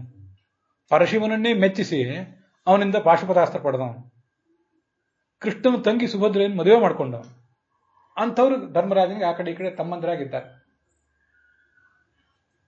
ದ್ರೌಪದಿ ಅಂತ ಮಹಾಮಹಿಳೆ, ಮಹಾಪ್ರಾಜ್ಞಳಾದ ಮಹಿಳೆ, ಅವರ ಹೆಂಡತಿ. ಇದೆಲ್ಲದಕ್ಕಿಂತ ಮಹತ್ವದ ಸಂಗತಿ ಅಂದ್ರೆ ಇವ್ರಿಗೆ ಗೆಳೆಯ ಯಾರು ಅಂದ್ರೆ ಕೃಷ್ಣ. ಕೃಷ್ಣ ಬೇಕಾದಾಗ ಇವ್ರಿಗೆ ಪಾಲಿಗೆ ಬರ್ತಿದ್ದ. ವನವಾಸಕ್ಕೆ ಹೋದ್ರೆ ಅಲ್ಲಿ ಬರ್ತಿದ್ದ. ಇವ್ರು ದ್ರೌಪದಿ ಸ್ವಯಂವರ ಮಾಡ್ಕೊಳ್ಳಿಕ್ಕೆ ಹೋದ್ರೆ ಇವರಿಗೆ ಗೊತ್ತಿರಲಿಲ್ಲ ಕೃಷ್ಣ ಬಂದಿದ್ದಾನೆ ಅಂತೇಳಿ, ಬಂತು ಅಲ್ಲಿ ಹಾಜರಾಗಿ ನಿಂತಿದ್ದ. ಇವ್ರಿಗೆ ಏನ್ ತೊಂದರೆ ಆದ್ರೂ ಕೃಷ್ಣ ಇದ್ದಾನೆ. ದ್ರೌಪದಿ ಮಾನ ಹೋಗೋ ಪ್ರಸಂಗದಲ್ಲಿ ಕೃಷ್ಣ ಇದ್ದಾನೆ. ಕೃಷ್ಣ ಇದ್ದಾನೆ, ದ್ರೌಪದಿ ಇದ್ದಾಳೆ, ನಕುಲ ಸಹದೇವರಿದ್ದಾರೆ, ಭೀಮ ಇದ್ದಾನೆ, ಅರ್ಜುನ ಇದ್ದಾನೆ. ಅಂಥ ಧರ್ಮರಾಜನಿಗೆ ಆಪತ್ತು ಬಂತು. ಇನ್ನು ನಮಗೆ ನಿಮಗೆ ಆಪತ್ತು ಬರೋದು, ಸಮಸ್ಯೆಗಳು ಬರೋದು ಯಾವ ದೊಡ್ಡ ಲೆಕ್ಕ? ನಮ್ಮ ಪಾಲಿಗೆ ಕೃಷ್ಣ ಇದ್ದಾನೇನು? ಇದ್ದಾನೆ. ಹಿಂದೂ ಇದ್ದಾನೆ, ಮುಂದೂ ಇದ್ದಾನೆ, ಮೇಲೆ ಕೆಳಗೆ ಒಳಗೆ ಹೊರಗೆ ಎಲ್ಲ ಕಡೆ ಇದ್ದಾನೆ. ಕೃಷ್ಣನ್ ನೋಡೋ ಶಕ್ತಿ ನಮಗಿದೆಯಾ? ಇಲ್ಲ. ದ್ರೌಪದಿ ಅಂತ ಮಹಾತ್ಮಳು ಪತ್ನಿ ನಮಗಿದ್ದಾಳ? ಅಥವಾ ಹೋಗ್ಲಿ ನಾವು ಧರ್ಮರಾಜನಂತೆ ಮಹಾತ್ಮರಾಗಿದ್ದೀವ? ಭೀಮಾರ್ಜುನರಂಥ ಶತ್ರುಗಳನ್ನು ಸದೆ ಬಡಿಯಬಲ್ಲಂಥ ತಮ್ಮಂದರಿದ್ದಾರ? ನಮ್ಮ ಯೋಗ್ಯತೆ ಅಂತದ್ದು. ಮತ್ತೆ ನಮಗೆ ಆಪತ್ತು ಬರೋದು ಏನು ಕಷ್ಟ? ಮಹಾಭಾರತ ಹೇಳ್ತದೆ ಒಂದು ಕಡೆ. ತುಂಬ ಗೋಳಾಡ್ತಾರೆ ಪಾಂಡವರು ಪಾಪ. ಅವರು ವನವಾಸದಲ್ಲಿ ಎಲ್ಲೆಲ್ಲೋ ಒಂದು ಕಡೆ ಈ ಯಜ್ಞ ಮಾಡ್ಲಿಕ್ಕೆ ಅಂತ ಕಟ್ಟಿಗೆ ಇಟ್ಕೊಂಡಿರ್ತಾರಲ್ಲ, ಯಾರು ಬ್ರಾಹ್ಮಣ ಯಜ್ಞ ಮಾಡ್ಲಿಕ್ಕೆ ಕಟ್ಟಿಗೆ ಇಟ್ಕೊಂಡಿರ್ತಾನೆ, ಆ ಕಟ್ಟಿಗೆಯನ್ನು ಹೊತ್ಕೊಂಡು ಹೋಗಿಬಿಡ್ತದೆ ಒಂದು ಜಿಂಕೆ, ಅದು ಕೊಂಬಿನಲ್ಲಿ ಸಿಕ್ಕಿಸ್ಕೊಂಡು ಓಡಿ ಹೋಗಿಬಿಡ್ತದೆ. ಇವರಾದ್ರೂ ಬೆನ್ನಟ್ಟಿ ಹೋಗ್ತಾರೆ, ಅದೆಲ್ಲೋ ಸಿಗೋದೇ ಇಲ್ಲ. ಕೊನೆಗೆ ನೀರು ಇಲ್ಲಂತ ಪರಿಸ್ಥಿತಿ ಬಂದಿರ್ತದೆ. ಆವಾಗ ನಕುಲ ಸಹದೇವರು ಗೋಳಾಡ್ತಾರೆ, ನಮಗೆ ಎಷ್ಟು ಕಷ್ಟಪಡ್ತಿದ್ದೀವಿ ನಾವು ರಾಜಕುಮಾರರಾಗಿ, ನಮಗೊಂದು ನೀರು ಸಿಗ್ತಿಲ್ಲ. ಎಲ್ಲಿ ನೀರಿದೆ ಅಂದರೆ ದೊಡ್ಡ ಗಿಡ ಏರಿ ಅದರ ತುದಿಯಲ್ಲಿ ನಿಂತು ಎಲ್ಲಿ ನಿಂತು ಸುತ್ತಮುತ್ತಲು ನೀರಿದೆ ಅಂತ ನೋಡೋ ಪ್ರಸಂಗ. ಅಷ್ಟು ಕಷ್ಟಪಡ್ತಿದ್ದಾರೆ. ಕಳೆದ ದಿವಸ ಅದನ್ನ ಹೇಳಿದೆ, ಕೈಯಲ್ಲಿ ಒಂದು ಕಿಲುಬು ಕಾಸು ಇಲ್ದೇನೆ 2 ಸರಿ ಜೀವನದ ಮನೆಯಿಂದ ಹೊರಗೆ ಬಿದ್ದಿದ್ರು ಪಾಂಡವರು. ನಮಗಿಂತ ಕಷ್ಟ ಬರ್ತಿದೆಯಲ್ಲ ಯಾಕೆ ಅಂತ ಕೇಳಿದಾಗ ಧರ್ಮರಾಜ ಒಂದು ಮಾತು ಹೇಳ್ತಾನೆ, ತಾಪದಾಮಸ್ತಿ ಮರ್ಯಾದಾ ನನಿಮಿತ್ತಂ ನ ಕಾರಣಂ ಧರ್ಮಸ್ತು ವಿಭಜತ್ಯರ್ಥಾನ್ ಉಭಯೋ ಪುಣ್ಯಪಾಪಯೋ ಅಂತ. ಆಪತ್ತಿಗೆ ನಿರ್ದಿಷ್ಟವಾಗಿ ಇಂಥವ್ರಿಗೆ ಆಪತ್ತು ಬರಬೇಕು, ಈ ಜಾತಿಗೆ ಆಪತ್ತು ಬರಬೇಕು, ಈ ಜಾತಿಗೆ ಬರಬಾರದು, ಈ ಜಾತಿಯವರು ಯಾವತ್ತೂ ಸುಖಿಗಳಾಗೇ ಇರಬೇಕು, ಈ ಊರಿನವರು ಈ ದೇಶದವರು ಸುಖಿಗಳಾಗಿರ್ಬೇಕು, ಅವ್ರಿಗೇನು ಆಪತ್ತು ಬರಬಾರದು ಅಂತ ಏನಾದ್ರು ನಿಯಮ ಇದೆಯೇನು? ದೊಡ್ಡ ರಾಷ್ಟ್ರಪತಿ, ಪ್ರಧಾನಮಂತ್ರಿ, ಬೇಕಾಷ್ಟು ದುಡ್ಡಿದ್ದವರು, ಸನ್ಯಾಸಿಗಳು, ಪಾಪ ಅವರಿಗೂ ತೊಂದರೆ ಆಗಿರ್ತದೆ. ಏನೆಲ್ಲ ನಾನಾ ಥರ ತೊಂದರೆಗಳನ್ನು ಅವರು ಅನುಭವಿಸೇ ಇರ್ತಾರೆ. ಆಪತ್ತಿಗೆ, ತೊಂದರೆಗೆ ಒಂದೇನೋ ನಿರ್ದಿಷ್ಟ ಕಾರಣ ನಮಗೆ ಗೊತ್ತಿದೆಯಾ? ಏನೂ ಗೊತ್ತಿಲ್ಲ. ನ ನಿಮಿತ್ತಂ ನ ಕಾರಣಂ. ಅದಕ್ಕೊಂದು ಮರ್ಯಾದೆನೂ ಇಲ್ಲ. ಯಾವ ಜಾತಿಗೂ ಬರ್ಬೋದು, ಗಂಡಿಗೆ ಬರ್ಬೋದು, ಹೆಣ್ಣಿಗೆ ಬರ್ಬೋದು, ಬಡವರಿಗೆ ಬರ್ಬೋದು, ಶ್ರೀಮಂತರಿಗೆ ಬರ್ಬೋದು. ಇದಕ್ಕೆ ಅದ್ರ ಹಿನ್ನೆಲೆ ಇರೋದೇನು? ಧರ್ಮಸ್ತು ವಿಭಜತ್ಯರ್ಥ. ಹಿಂದೆ ಪುಣ್ಯ ಮಾಡಿದ್ರೆ ಅದರ ಫಲವಾಗಿ ಇವತ್ತು ಸುಖ ಅನುಭವಿಸ್ತೀವಿ, ಹಿಂದೆ ಪಾಪ ಮಾಡಿದ್ರೆ ಅದರ ಫಲವಾಗಿ ಇವತ್ತು ದುಃಖ ಅನುಭವಿಸ್ತೀವಿ. ಇಷ್ಟೇ. ಇದು ಬಿಟ್ಟು ಪಾಂಡವರಿಗೆ ಆಪತ್ತು ಬರಬಾರ್ದು ಅಂತ ಪಾಂಡವರು ಅಂದ್ಕೊಳ್ಳೋದು, ನಳಮಹಾರಾಜ ದಮಯಂತಿ ಅಂತವ್ರು ನಮ್ಗೆ ಆಪತ್ತು ಬರಬಾರ್ದು ಅಂತ ಆ ಗಂಡ ಹೆಂಡತಿ ಇಬ್ರು ಅಂದ್ಕೊಳ್ಳೋದು, ಮತ್ತು ಅವ್ರು ನಾವಿನ್ನೇನು ಕಡಿಮೆ ಅಂತ ನಾವೆಲ್ಲರೂ ಸೇರಿ ನಮ್ಗೆ ಆಪತ್ತು ಯಾಕೆ ಕೊಟ್ರಿ ಅಂತ ದೇವ್ರ ಮೇಲೆ ಏನಾದರೂ ಕೋರ್ಟಿನ ಕೇಸ್ ಹಾಕೋಂಗಿದ್ದೀವ? ನಮಗೇನಾದ್ರು ಸಮಸ್ಯೆ ಬರಬಾರ್ದು ಅಂತ ಏನು ಯಾರನ್ನ ಕೇಳುವವರಿದ್ದೇವೆ? ಇದು ಜಗತ್ತಿನ ವ್ಯವಸ್ಥೆ. ಇದು ಒಂದ್ಸರಿ ಅನ್ನಿಸ್ತದೆ, ಪ್ರಾಣಿ ಪಕ್ಷಿಗಳ ಜನ್ಮ ಇದೆ. ನಾನು ಅವತ್ತು ಹೇಳಿದೆ, ಒಂದು ಗಿಡದ ದೇಹಕ್ಕೂ ನಮ್ಮ ದೇಹಕ್ಕೂ ಏನು ವ್ಯತ್ಯಾಸ ಇಲ್ಲ. ಪ್ರಾಣಿ ಪಕ್ಷಿಗಳ ಜನ್ಮ ನೋಡೋಣ, 100 ಮನುಷ್ಯ ಹೆರುವುದು ಅವನ ಜೀವಮಾನದಲ್ಲಿ ಒಂದು ಹೆಣ್ಣು, ಈಗೆಲ್ಲ 2, 3 ಅಷ್ಟೇ ಹೆರ್ತಿರ್ತಾರೆ. ಇವತ್ತಿಗೂ ಅನೇಕ ಪಕ್ಷಿಗಳು, ಪ್ರಾಣಿಗಳೆಲ್ಲ ದೊಡ್ಡ ದೊಡ್ಡ ಸಂಖ್ಯೆಯಲ್ಲಿ ಅದರ ಸಂತಾನನೇ ಹಾಗೆ 100 ಸಂಖ್ಯೆಯಲ್ಲಿ ಹೆರುವ ಪ್ರಾಣಿಗಳಿವೆ. ಆದರೆ ಉಳಿಯುವ ಎಷ್ಟು ಅದರಲ್ಲಿ? ಎಷ್ಟು ಭಯಾನಕ ಈ ಜೀವನ! ಭಯಾನಕ ಅಂದ್ರೆ ಏನರ್ಥ? ಜೀವನದ ವ್ಯವಸ್ಥೆನೇ ಆ ಥರ. ಹೆತ್ತದ್ದೆಲ್ಲ ಉಳಿಯೋದಿಲ್ಲ. ಯಾವುದೋ ಪ್ರಾಣಿಗಳ ಬಲಿಯಾಗಿ, ಇನ್ಯಾವುದೋ ಪ್ರಾಣಿಯ ಬಾಯಿಗೆ ಬಲಿಯಾಗಿ ಹೋಗ್ತದೆ. ದೊಡ್ಡವಾಗಿ ಉಳಿಯುವ ಹೊತ್ತಿಗೆ ಕೆಲವೇ ಉಳಿದಿರ್ತವೆ. ಇದು ಎಲ್ಲ ಪ್ರಾಣಿಗಳು, ಎಲ್ಲ ಪಕ್ಷಿಗಳು, ಮೀನು, ನೀರಿನಲ್ಲಿ ಮೀನಿವೆ, ಆಕಾಶದಲ್ಲಿ ಪಕ್ಷಿಗಳಿವೆ, ಇಲ್ಲಿ ನಮ್ಮ ಸುತ್ತಮುತ್ತ ನಡೆದಾಡುವಂಥ ಪ್ರಾಣಿಗಳಿವೆ. ಎಲ್ಲದಕ್ಕೂ ಇದು ಸಮಾನ. ಮನುಷ್ಯನದು ಅಷ್ಟೇ. ವಸ್ತುತಃ ಮನುಷ್ಯನ ಜೀವನ ತತ್ವಜ್ಞಾನ ಅಂತ ಒಂದು ಗಳಿಸಿದರೆ ಪ್ರಾಣಿಗಳ ಜೀವನಕ್ಕಿಂತ, ಪಕ್ಷಿಗಳ ಜೀವನಕ್ಕಿಂತ ದೊಡ್ಡದೇ ಹೊರತು. ಅದಿಲ್ಲದೆ ಹೋದರೆ ಒಂದು ಗಿಡ ಮರಗಳ ಜನ್ಮಕ್ಕೂ, ಒಂದು ಸಸ್ಯದ ಜನ್ಮಕ್ಕೂ, ಒಂದು ಯಾವುದೋ ಅಮೀಬಾ, ಮತ್ತೊಂದು ಯಾವುದೋ ಸೂಕ್ಷ್ಮವಾದ ಶಿಲೀಂಧ್ರಗಳು, ಅದರ ಜೀವನಕ್ಕೂ ಇದರ ಜೀವನಕ್ಕೂ ಏನು ವ್ಯತ್ಯಾಸ ಇಲ್ಲ. ಹುಟ್ಟುತ್ತಾನೆ, ಸಾಯ್ತಾನೆ ಅಷ್ಟೇ. ಒಂದು ಮರ ನಿಂತು ನೋಡ್ತಾ ಇದ್ರೆ, ಒಂದು ನಾವೇ ನೆಟ್ಟ ಮರ ನೋಡ್ತಿರೋಣ, ದಿವಸ ಅದರ ಎಲೆಗಳು ಒಂದಿಷ್ಟು ಕಿತ್ತು ಬೀಳ್ತವೆ. ಕೆಲವು ಮರಗಳು 50 ವರ್ಷ, 50 ವರ್ಷ, 60 ವರ್ಷ, 3000 ವರ್ಷ ಬದುಕುವ ಮರಗಳಿವೆ. ನಾವೇ ನೋಡುವಂತೆ ಕೆಲವು 4-5 ತಿಂಗಳು, ಒಂದು ತಿಂಗಳಿನ ಅವರೆಕಾಯಿ ನಮ್ಮ ಕಣ್ಣೆದುರಿಗೆ ಹುಟ್ಟುತ್ತದೆ, ಕಣ್ಣೆದುರಿಗೆ ಸತ್ತೋಯ್ತು. ಮತ್ತು ಏನು ಮನುಷ್ಯನ ಜನ್ಮ? ಅದಕ್ಕಿಂತ ಹೆಚ್ಚಿಂದ ಏನು? ಅದರಲ್ಲೇನಾದರೂ ತತ್ವಜ್ಞಾನ ಗಳಿಸಿದರೆ, ಒಂದಿಷ್ಟು ಆಚಾರ ವಿಚಾರ ಶೀಲ ಇಟ್ಕೊಂಡು ಬದುಕಿದರೆ, ಧರ್ಮವಂತನಾಗಿ ಬದುಕಿದರೆ ಒಂದಿಷ್ಟು ಅದಕ್ಕೆ ಲಾಭ ಅಷ್ಟೆ. ಅದು ಬಿಟ್ಟರೆ ಇನ್ನೇನು ಲಾಭವೂ ಕೂಡ ಅವನಿಗಿಲ್ಲ. ಇಷ್ಟು ಮನುಷ್ಯನ ಜೀವನ ಅಶಾಶ್ವತ. ಆದ್ದರಿಂದ ಆಪತ್ತಿಗೆ ಹೆದರಬೇಡ ಅಂತ ಧರ್ಮರಾಜ ಬಂದು ಕೂತಾಗ ಅವನಿಗೆ ಇವನು ಉಪದೇಶ ಮಾಡಿದ, ಈ ಭೀಷ್ಮ. ಅಲ್ಲೊಂದು ಶ್ಲೋಕ ಹೀಗೆ ಕೇಳಿ ಬರ್ತದೆ, ನಶ್ಯಸ್ಯ ಕಲಿಹಿ ಚಿದ್ರಾಜನ್ ಪುಮಾನ್ ವೇದ ವಿಧಿಸ್ಥಿತಂ ಯದ್ ವಿಜಿಜ್ಞಾಸಯಾ ಯುಕ್ತಾ ಮುಷ್ಯಂತಿ ಕವಯೋಪಿಚ. ಪರಮಾತ್ಮನ ಸಂಕಲ್ಪ ಏನು? ಯಾವಾಗ ಯಾರನ್ನು ಹುಟ್ಟಿಸ್ತಾನೆ, ಯಾವಾಗ ಯಾರನ್ನು ಕರ್ಕೊಂಡು ಹೋಗ್ತಾನೆ, ಎಲ್ಲಿ ಇಡ್ತಾನೆ, ಬದುಕಿಸಿರುವಾಗ ಎಷ್ಟು ವರ್ಷ ಕಾಲ ಬದುಕಿಸ್ತಾನೆ, ಹೇಗೆ ಬದುಕಿಸ್ತಾನೆ, ಇದೆಲ್ಲವೂ ಕೂಡ ಅವನ ಆಲೋಚನೆ ಏನಿದೆ ಅದು ನಮ್ಗೆ ಯಾರಿಗಾರು ತಿಳಿತದ? ಏನೂ ತಿಳಿಯೋದಿಲ್ಲ. ದೊಡ್ಡ ದೊಡ್ಡ ಜ್ಞಾನಿಗಳು ಅವನ ಸಂಕಲ್ಪ ತಿಳಿಯದೆ ಒದ್ದಾಡಿ ಹೋಗ್ತಾರೆ. ಅದರಿಂದ ಈಗ ನಾವೇನು ಮಾಡಬೇಕು? ತಸ್ಮಾತ್ ಜಗದ್ ದೈವತಂತ್ರಂ ವ್ಯವಸ್ಯ ಭರತರ್ಷಭ ತಸ್ಯಾನುಹಿತೋ ನಾಥ ಪಾಹಿ ಪ್ರಜಾವಿಭೋ. ಜಗತ್ತೆಲ್ಲ ಭಗವಂತನ ಅಧೀನ ಅಂತ ತಿಳ್ಕೊ. ನಿನ್ನ ಪಾಲಿಗೆ ಬಂದು ಕರ್ತವ್ಯ ಮಾಡು. ನಿನ್ನ ಪಾಲಿಗೆ ಒಂದು ಕರ್ತವ್ಯ ಏನು? ಧರ್ಮರಾಜನಿಗೆ ರಾಜ್ಯಭಾರ ಮಾಡೋದು. ನಮಗೆಲ್ಲ ರಾಜ್ಯಭಾರ ಮಾಡಬೇಕಾದ ಕರ್ತವ್ಯ ಏನಿಲ್ಲ.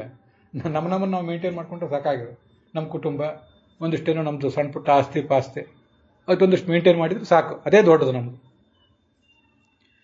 ಹಾಗೆ ನಮ್ಮ ಕರ್ತವ್ಯ ಮಾಡೋದು. ಯಾರ ಪಾಲಿಗೆ ಏನು ಕರ್ತವ್ಯ ಬಂದಿದೆಯೋ ಅದನ್ನು ಮಾಡೋದಷ್ಟೇ ಇರೋದು ನಮಗೆ. ಭೀಷ್ಮ ಹೀಗೆ ಹೇಳಿದ್ನಂತೆ. ಭೀಷ್ಮ ಈ ಥರ ಹೇಳ್ತಾ ಹೇಳ್ತಾ ಉತ್ತರಾಯಣ ಕಾಲ ಬಂತು. ಆವಾಗ ಮನಸ್ಸಿನ ತನ್ನ ಮಾತು ನಿಲ್ಲಿಸಿದ. ಅವನು ಮಾತು ನಿಲ್ಲಿಸಿ ತನ್ನ ಎದುರಿಗೆ ನಿಂತಿದ್ದಲ್ಲ ಕೃಷ್ಣ, ಅವನು ನೋಡ್ತಾ ಸ್ತಬ್ಧನಾದ. ಧ್ಯಾನ ಮಾಡಿ ಮಾಡಿ ಪಾಪ ಎಲ್ಲ ಕಳ್ಕೊಂಡಿದ್ದ. ಅಷ್ಟೊತ್ತಿಗೆ ಆಯುಧ ನೋವೆಲ್ಲ ಹೋಗಿತ್ತು. ಎಷ್ಟು ಥರದ ಆಯುಧಗಳೆಲ್ಲ ಮೈಗೆ ಚುಚ್ಕೊಂಡಿದ್ವು, ಅದು ನೋವೆಲ್ಲ ಹೋಗಿತ್ತು. ಭೀಷ್ಮ ಅವನನ್ನು ನಾನಾ ಥರದ ಸ್ತೋತ್ರ ಮಾಡಿದ. ಯುದ್ಧ ಕಾಲದಲ್ಲಿ ಅರ್ಜುನನಿಗೆ ಸಾರಥಿಯಾಗಿ ಕೃಷ್ಣ ಬಂದಿದ್ದಲ್ಲ, ಅದನ್ನೆಲ್ಲ ನೆನಪು ಮಾಡಿಕೊಂಡು, ಆ ಥರದೆಲ್ಲ ನೆನಪು ಮಾಡಿಕೊಂಡು ಒಂದ್ಸರಿ ಅವನು ತನ್ನ ಪ್ರಾಣಾಯಾಮ ಮಾಡಿದ. ಆ ಸಂದರ್ಭದಲ್ಲಿ ಪ್ರಾಣಾಯಾಮ ಮಾಡಿದ. ಶರತಲ್ಪದಲ್ಲಿ ಮಲಗಿದ್ದಾನೆ, ಪ್ರಾಣ ಸ್ತಂಭಿಸಿ ಯೋಗ ಬಲದಿಂದ ಶರೀರ ಪರಿತ್ಯಾಗ ಮಾಡಿದ. ಮನೆಯಿಂದ ಹೊರಗೆ ಹೋಗ್ತೀವಲ್ಲ ಬೇಕಾದಾಗ, ಮನೆಗೆ ಬೇಕಾದಾಗ ಒಳಗೆ ಬರ್ತೀವಲ್ಲ, ಅಷ್ಟು ಸುಲಭವಾಗಿ ಜ್ಞಾನಿಗಳು ಶರೀರದಿಂದ ಒಳಗೆ ಹೋಗ್ತಾರೆ, ಒಳಗೆ ಬರ್ತಾರೆ. ಯೋಗ ಬಲದಿಂದ ಶರೀರ ಪರಿತ್ಯಾಗ ಮಾಡೋದು ಅಂದ್ರೆ ಅದು. ನನಗೆ ಹೋಗ್ಬೇಕು ಅನ್ಸಿದೆ ಹೋಗ್ತೇನೆ, ಶರೀರವನ್ನು ಬಿಟ್ಟು ಎದ್ದು ಹೋಗಿಬಿಡ್ತಾರೆ. ಏನಾಯ್ತು ಅಂದರೆ ಅವನು ಶರೀರ ಪರಿತ್ಯಾಗ ಮಾಡಿದಾಗ ಸುತ್ತಮುತ್ತಿದ್ದವರು ಸ್ತಬ್ಧ ಆಗಿಬಿಟ್ರು. 500-600 ವರ್ಷದ ಬದುಕಿದ ಮಹಾಚೇತನ ಭೀಷ್ಮ ಅಂದರೆ. 300 ವರ್ಷ ಶಾಸ್ತ್ರ ಓದಿದ್ದ, 200 ವರ್ಷ ಶಸ್ತ್ರ ಓದಿದ್ದ ಅವನು. ಬೃಹಸ್ಪತಿ, ಪರಶುರಾಮ, ಶುಕ್ರಾಚಾರ್ಯ ಅಂಥವ್ರ ಹತ್ರ ಎಲ್ಲ. ಆಗಿನ ಕಾಲದಲ್ಲಿ ಅತಿ ದೊಡ್ಡ ಪಂಡಿತ. ಅವನೇನು ಉಪದೇಶ ಮಾಡಿದ ಅಂತ ಕೇಳಿದ್ರು, ಎಲ್ಲರೂ ಮೌನ ಆಗಿಬಿಟ್ರು. ಆಕಾಶದಲ್ಲಿ ದೇವವಾದ್ಯಗಳು ಮೊಳಗಿದವು. ಧರ್ಮರಾಜ ಅವನ ಮುಂದಿನ ಕ್ರಿಯೆಗಳನ್ನೆಲ್ಲ ಮಾಡಿದ. ಮುಂದೆ ಈ ಪಾಂಡವರು ರಾಜ್ಯಭಾರ ಮಾಡಿದರು. ರಾಜ್ಯಭಾರ ಮಾಡಿದ ಮೇಲೆ ಆ ಪಾಂಡವರಿಗೆ ನಾನು ಕಳೆದ ದಿವಸ ಹೇಳಿದೆ, ಪಾಂಡವರಲ್ಲಿ ನಡುವಿನ ಅರ್ಜುನನ ಮಗ ಅಭಿಮನ್ಯು, ಅಭಿಮನ್ಯುವಿನ ಮಗನೇ ಪರೀಕ್ಷಿತ್. ಒಂದು ಹಂತದಲ್ಲಿ ಆ ಪರೀಕ್ಷಿತ್ ರಾಜನಾದ. ಪಾಂಡವರು ಎಲ್ಲ ಬಿಟ್ಟು ಮುಂದೆ ಹೊರಟರು. ಯಾಕಂದ್ರೆ ಕೃಷ್ಣನು ತನ್ನದೆಲ್ಲ ಜೀವನದ ಅವತಾರ ಕಾರ್ಯ ಎಲ್ಲ ಮುಗಿಸಿ ಅಲ್ಲಿಂದ ಹೊರಟು ನಿಂತ.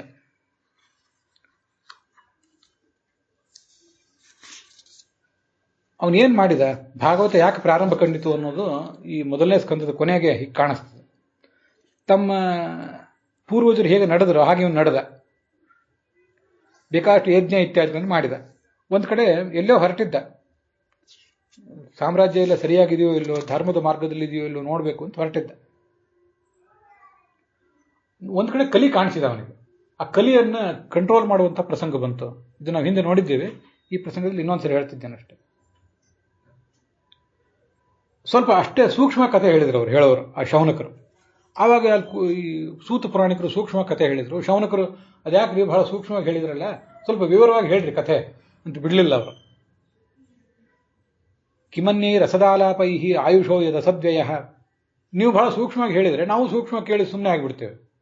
ಮತ್ತೆ ನಿಮ್ಮದು ಪ್ರವಚನ ಮುಗಿದ ಮೇಲೆ ಮತ್ತೆ ನಾವು ಮತ್ತೆ ಯಥಾ ಪ್ರಕಾರ ಹಾಳು ಹರಟೆ, ಇನ್ನೊಬ್ಬರು ನಿಂದನೆ, ಇದರಲ್ಲೇ ನಮ್ಮದು ಮುಗಿದು ಹೋಗ್ತದೆ. ಬೇಡ, ಆಯುಷ್ಯ ವ್ಯರ್ಥವಾಗಿ ಹೋಗ್ತದೆ. ಹಾಳು ಹರಟೆ ಬೇಡ. ಅನೇಕ ಸರಿ ನಾವು ನೀವು ಅನ್ಕೊಂಡಿದ್ದೆ. ಪ್ರಾಯ ನಿಮ್ಮ ಜೀವಮಾನದಲ್ಲಿ 2 ಭಾಗ ಕಳೆದಿದೆ. ಇನ್ನೊಂದು ಭಾಗ ನಮ್ಮದು ನಿಮ್ಮದು ಉಳಿದಿದೆ. ಇನ್ನು ಕೆಲವ್ರದ್ದು ಇನ್ನೂ ಹೆಚ್ಚು ಉಳಿದಿದೆ, ಇನ್ನು ಕೆಲವ್ರದ್ದು ಕಡಿಮೆ ಉಳಿದಿರ್ಬೋದು. ಯಾವಾಗ ಯಾರು ಹೋಗ್ತಾರೋ ಗೊತ್ತಿಲ್ಲ.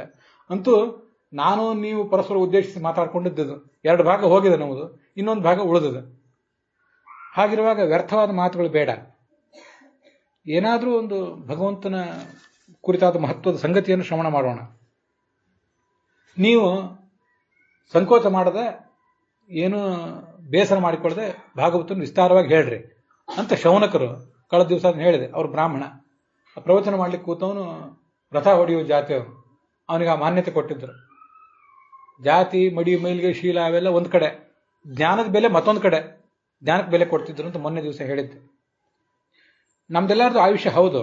ಆದರೆ ಇವತ್ತು ನಾವೇನು ಮಾಡಿದ್ದೀವಿ ಅಂದರೆ, ಇಹೋಪವಿಭೂತೋ ಭಗವಾನ್ ಮೃತ್ಯು ಶಾಮಿತ್ರ ಕರ್ಮಣಿ ನಕಶ್ಚಿನ್ ಮ್ರಿಯತೆ ತಾವತ್ ಯಾವದ ಆಸ್ತೆ ಇಹಾಂತಕಃ. ಇಲ್ಲಿ ನಾವು ಭಗವಂತನಾದ ಅಂತಕನನ್ನು ಕರೆದಿದ್ದೀವಿ. ಅಂತಕ ಅಂದರೆ ಯಮ ಅಲ್ಲ, ಯಮ ಅಂತ ಬೇರೆ ಕಡೆ ಎಲ್ಲ ಕಾಣಿಸ್ತದೆ. ಅಂತಕ ಅಂದರೆ ನರಸಿಂಹ, ಅವನನ್ನು ಇಲ್ಲಿ ಕರೆದಿದ್ದೀವಿ.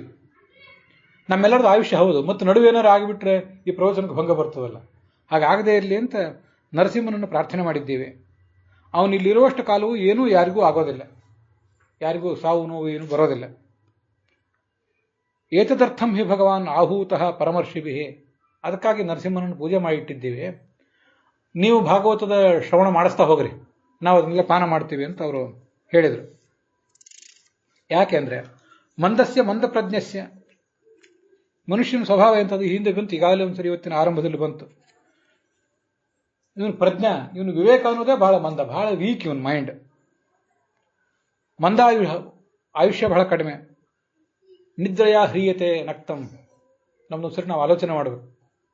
ನಮ್ಮ ರಾತ್ರಿ ಹೇಗೆ ಕಳೀತದೆ ಅಂದರೆ ನಿದ್ರೆಯಲ್ಲಿ ಕಳೆದು ಹೋಗ್ತದೆ. ಪ್ರಾಯ 7-8 ತಾಸು ಎಲ್ಲರೂ ನಿದ್ದೆ ಮಾಡ್ತೀವಿ, 6, 7, 8. ಮಕ್ಕಳು ಇನ್ನೂ ಹೆಚ್ಚು ನಿದ್ದೆ ಮಾಡ್ತಾರೆ, ಅಂತೂ ನಿದ್ರೆಯಲ್ಲಿ ಕಳೀತದೆ. ಅದರೊಂದು ಸರಾಸರಿ ಹೇಳ್ತಾರೆ, ಆಮೇಲೆ ನೀವೆಲ್ಲರೂ ಚೆಕ್ ಮಾಡಿ ನೋಡಿರ್ಬೇಕಾದ್ರೆ ಅಂತರ್ಜಾಲದಲ್ಲಿ. ಬಾಲ್ಯದಿಂದ ಆರಂಭಿಸಿ ಸಾಯುವವರೆಗೆ ಎಷ್ಟು ನಿದ್ದೆ ಮಾಡ್ತಾನೆ ಅಂದರೆ ಸುಮಾರು 40-45% ಅಷ್ಟು ನಿದ್ರೆಯಲ್ಲೇ ಒಂದು ಸಮಯ ಕಳೆದು ಹೋಗ್ತದೆ. ನಿದ್ರೆ ಅಥವಾ ಆಯಾಸ, ಏನೂ ಮಾಡ್ಲಿಕ್ಕಾಗದೇ ಇರುವಂಥ ಪರಿಸ್ಥಿತಿ ಕಳೆದು ಹೋಗ್ತದೆ. ಹಗಲು ಬಂದಾಗ ಭಗವಂತನ ಕುರಿತು ಶ್ರವಣ ಮಾಡೋಣ ಅಂದರೆ ಹಗಲು ಹೊತ್ತಿನಲ್ಲಿ ಅರ್ಥಕರ್ಮವೇ, ದುಡ್ಡು ಯಾರು ಗಳಿಸೋರು, ಮತ್ತು ದುಡ್ಡು ಇಲ್ಲದವ್ರು ಊಟಕ್ಕೆ ಹಾಕೋರು ಯಾರು, ಕುಟುಂಬ ಪೋಷಣೆ ಮಾಡೋರು ಯಾರು, ವ್ಯಾಪಾರ ಉದ್ಯೋಗ ಅದರಲ್ಲಿ ಕಳೆದು ಹೋಗ್ತದೆ. ದಿವಾಚಾಪಿ ಅರ್ಥಕರ್ಮವಿಹಿ. ಅದಕ್ಕಾಗಿ ವಿಸ್ತಾರವಾಗಿ ಕಥೆ ಹೇಳ್ರಿ, ನಾನು ಅದನ್ನು ಕೇಳಬೇಕು ಅಂತ ಅಪೇಕ್ಷೆ ಪಡ್ತೇವೆ. ಧರ್ಮರಾಜ್ ಈ ಪರೀಕ್ಷಿತ ಪಾಂಡವರ ಮೊಮ್ಮಗ ಸಂಚಾರ ಮಾಡ್ತಿದ್ನಲ್ಲ, ಅಲ್ಲಿ ಒಂದು ಕಡೆ ಒಂದು ಆಶ್ಚರ್ಯಕರ ಸಂಗತಿ. ಅಲ್ಲೊಂದು ಕಡೆ ಒಂದು ಎತ್ತು, ಒಂದು ಆಕಳು,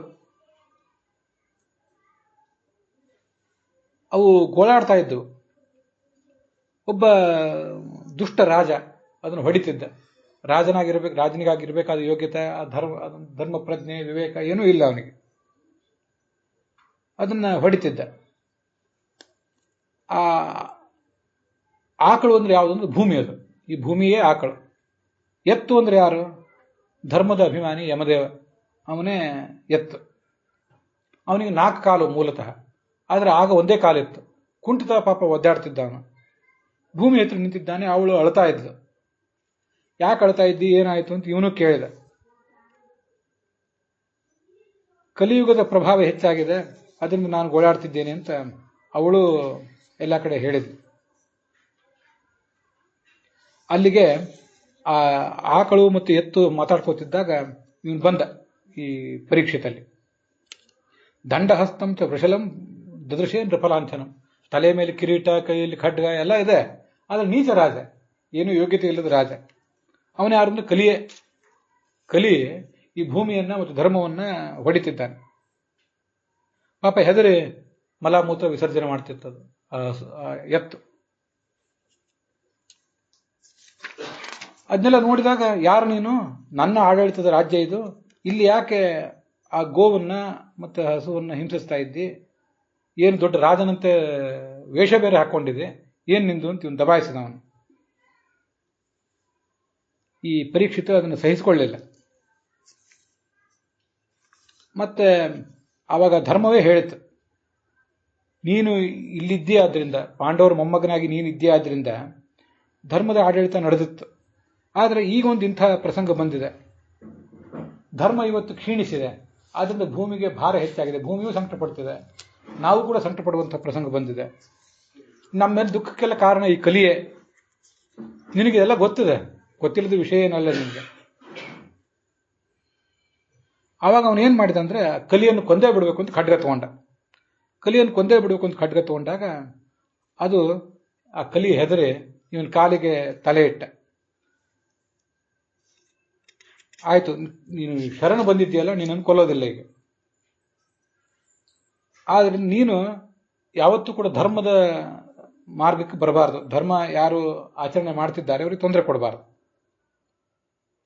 ಆಯ್ತು ಅಂತ ಒಪ್ಕೊಂಡ.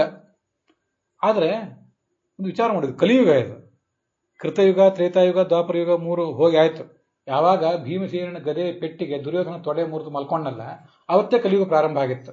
ಕಲಿಯುಗ ಪ್ರಾರಂಭ ಆದ್ಮೇಲೆ 36 ವರ್ಷ ರಾಜ್ಯಭಾರ ಮಾಡಿದ್ರು ಪಾಂಡವರು. ಕೃಷ್ಣನೂ ಇದ್ದ. ಈಗ ಅದು ಹೋಗೋ ಪ್ರಸಂಗ, ಅವ್ರು ಹೋಗಿ ಆಗಿದೆ ಈಗ, ಅದಾದ್ಮೇಲಿನ ಕಥೆ ಇದು. ಕಲಿಯುಗ ಇದು. ಆದ್ರಿಂದ ಎಲ್ಲಾದ್ರೂ ಒಂದ್ ಕಡೆ ನಾನು ಇರ್ತೇನೆ, ಪೂರ್ಣ ನನ್ನಿಲ್ಲಿಂದ ಓಡಿಸ್ಬೇಡ. ಎಲ್ಲಾರು ಒಂದ್ ಕಡೆ ಇರ್ತೀನಿ ಅಂತ ಹೇಳಿದಾಗ ಪರೀಕ್ಷಿತ ಅವನಿಗೇನು ಮಾಡಿದ, ಜೂಜಾಟ ಅಂದ್ರೆ, ನಾನು ಅವತ್ತು ಹಿಂದೆ ಹೇಳಿದ್ದೆ, ಜೂಜಾಟ ಅಂದ್ರೆ ಬರೇ ಜೂಜು ಅಷ್ಟೇ ಅರ್ಥ ಅಲ್ಲ. ಕ್ಯಾಸಿಯೋ ಗೇಮ್ಸು ಅದ್ಯಾವುದು, ನೀವು ಅನ್ಯಾಯದಿಂದ ಏನನ್ನೇ ಗಳಿಸ್ಲಿಕ್ಕೆ ಹೋದ್ರೆ ಅದೆಲ್ಲ ಜೂಜೆ. ಹಿಂದೆ ಹೇಳಿದ್ದೆ, ಅದನ್ನು ನೆನಪು ಮಾಡ್ಕೊಳ್ರಿ. ಮದ್ಯಪಾನ ಮತ್ತೆ ವ್ಯಭಿಚಾರ, ತಮ್ಮ ಪತ್ನಿ ತಮ್ಮ ಪತಿಯರಲ್ಲಿ ನಾವು ಆಸಕ್ತರಾಗಿ ಗೃಹಸ್ಥ ಜೀವನವನ್ನು ಅದಕ್ಕೆ ಸೀಮಿತ ಮಾಡ್ಕೊಂಡಿರ್ಬೇಕು. ಅದನ್ನು ಬಿಟ್ಟು ಸ್ತ್ರೀ ಸಂಘ, ಪ್ರಾಣಿ ಹಿಂಸೆ ಇಂಥದನ್ನೆಲ್ಲ ಮಾಡ್ಲಿಕ್ಕೆ ಹೋದ್ರೆ ಅದರಲ್ಲಿ ನೀನು ಇರು ಅಂತ ಹೇಳ್ಬಿಟ್ಟ. ಅದೆಲ್ಲಿರ್ತಾವಲ್ಲ, ಈ 4 ಸಂಗತಿ ಎಲ್ಲಿರ್ತಾವಲ್ಲ ಅಲ್ಲಿ ನೀನು ಇರು. ಅದನ್ನ ಯಾರು ಮಾಡ್ಲಿಕ್ಕೆ ಹೋಗ್ತಾರಲ್ಲ ಅವ್ರೊಳಗೆ ಪ್ರವೇಶ ಮಾಡು, ಹಾಳು ಮಾಡೋರು. ಜೂಜಾಡೋದ್ರಿಂದ ಅಂದ್ರೆ ಅನ್ಯಾಯದಿಂದ ದುಡ್ಡು ಸಂಪಾದನೆ ಮಾಡೋದ್ರಿಂದ ಮನುಷ್ಯ ಸುಳ್ಳಾಡ್ತಾನೆ. ಅನ್ಯಾಯ ಮಾಡುವವರು ಸತ್ಯ ಹೇಳ್ತಿರೋದಿಲ್ಲ, ಅವತ್ತು ಸುಳ್ಳಾಡ್ತಾರೆ. ಮದ್ಯಪಾನದಿಂದ ಮದ ಹೆಚ್ಚಾಗ್ತದೆ, ದುರಹಂಕಾರ, ವಿವೇಕ ಕಳ್ಕೋತಾನೆ ಮನುಷ್ಯ. ವ್ಯಭಿಚಾರ ಮಾಡ್ತಾ ಹೋಗೋದ್ರಿಂದ ಸ್ತ್ರೀಗಾಗಲಿ ಪುರುಷನಿಗಾಗಲಿ ಅದನ್ನು ಮಾಡಬೇಕು ಅಂತಲೇ ಮನಸ್ಸು ಮುಂದುವರಿತದೆ, ನಿಲ್ಲಿಸಬೇಕು ಅಂತೆಂದು ಅನಿಸೋದೇ ಇಲ್ಲ. ಹಿಂಸೆಗೆ ಒಂದು ಬಾರಿ ಅಡ್ಜಸ್ಟ್ ಆದ್ರೆ ಮನುಷ್ಯ ಇನ್ನು ಯಾರನ್ನೂ ಕೊಲ್ತಾನೆ, ಯಾರನ್ನೂ ಹೊಡಿತಾನೆ, ಯಾರನ್ನೂ ಬಡಿತಾನೆ. ಇನ್ನೊಂದು ಏನಾದರೂ ಕೊಡು ಅಂತ ಕೇಳಿದೆ. 4 ಕೊಟ್ಟಿದ್ದೆ, ಮತ್ತೊಂದು ಏನಾದರೂ ಜಾಗ ಕೊಡು, ನಾನು ಅಲ್ಲಿರ್ತೇನೆ. ಅವನು ಹೇಳಿದ, ಬಂಗಾರ ಒಂದು ಕೊಡು ಅಂತ ಹೇಳಿದೆ. ಬಂಗಾರ ಅಂತ ಕೊಟ್ಟ. ಬಂಗಾರ ಅಂದ್ರೆ ಆಕ್ಚುಲಿ ಗೋಲ್ಡ್ ಅಂತೇನು ಅರ್ಥ ಅಲ್ಲ, ದುಡ್ಡು ಅಂತ ಅರ್ಥ. ಎಲ್ಲಿ ದುಡ್ಡು ಇರ್ತದೋ ಅಲ್ಲಿ ಕಲಿ ಬರ್ತಾನೆ. ಅದಕ್ಕಾಗಿ ನಿಮ್ಮಂಥವರಿಗೆ ಬಹಳ ಅಧಿಕ ಧನ ಹೆಚ್ಚಾದ್ರೆ ನಾವು ದುರ್ಮಾರ್ಗಕ್ಕೆ ಹಿಡಿಯುವ ಸಾಧ್ಯತೆ ಹೆಚ್ಚಾಗ್ತದೆ. ಸೀಮಿತವಾಗಿ ನಿಮ್ದು ನಡ್ಕೊಂಡು ಹೋಗುವಷ್ಟಿದ್ರೆ ಒಂದು ಸನ್ಮಾರ್ಗದಿಂದ ತಕ್ಕ ಮಟ್ಟಿಗೆ ಇರ್ತೇವೆ. ಹೀಗಿಷ್ಟು ಕೊಟ್ಟ ಮೇಲೆ ಆ ಕಲಿಯನ್ನು ಕಳಿಸಿಬಿಟ್ಟ. ಕೊಟ್ಟದ್ದು 5 ಜಾಗ, ಕೊಡದೇ ಇದ್ದದ್ದು ಬಹಳ ಇತ್ತು. ಆದರೆ 5 ಜಾಗಕ್ಕೆ ನಮ್ಮೆಲ್ಲರದು ಗಮನ ಹೆಚ್ಚು ಆ ಕಡೆನೆ. ಆದ್ರಿಂದ ನಮ್ಮ ಎಲ್ಲನೂ ಹಾಳಾಗಲಿಕ್ಕೆ ಎಷ್ಟು ಬೇಕೋ ಅಷ್ಟೆಲ್ಲ ಪರಿಸ್ಥಿತಿ ಬಂದು ಒದಗೇ ಇತ್ತು.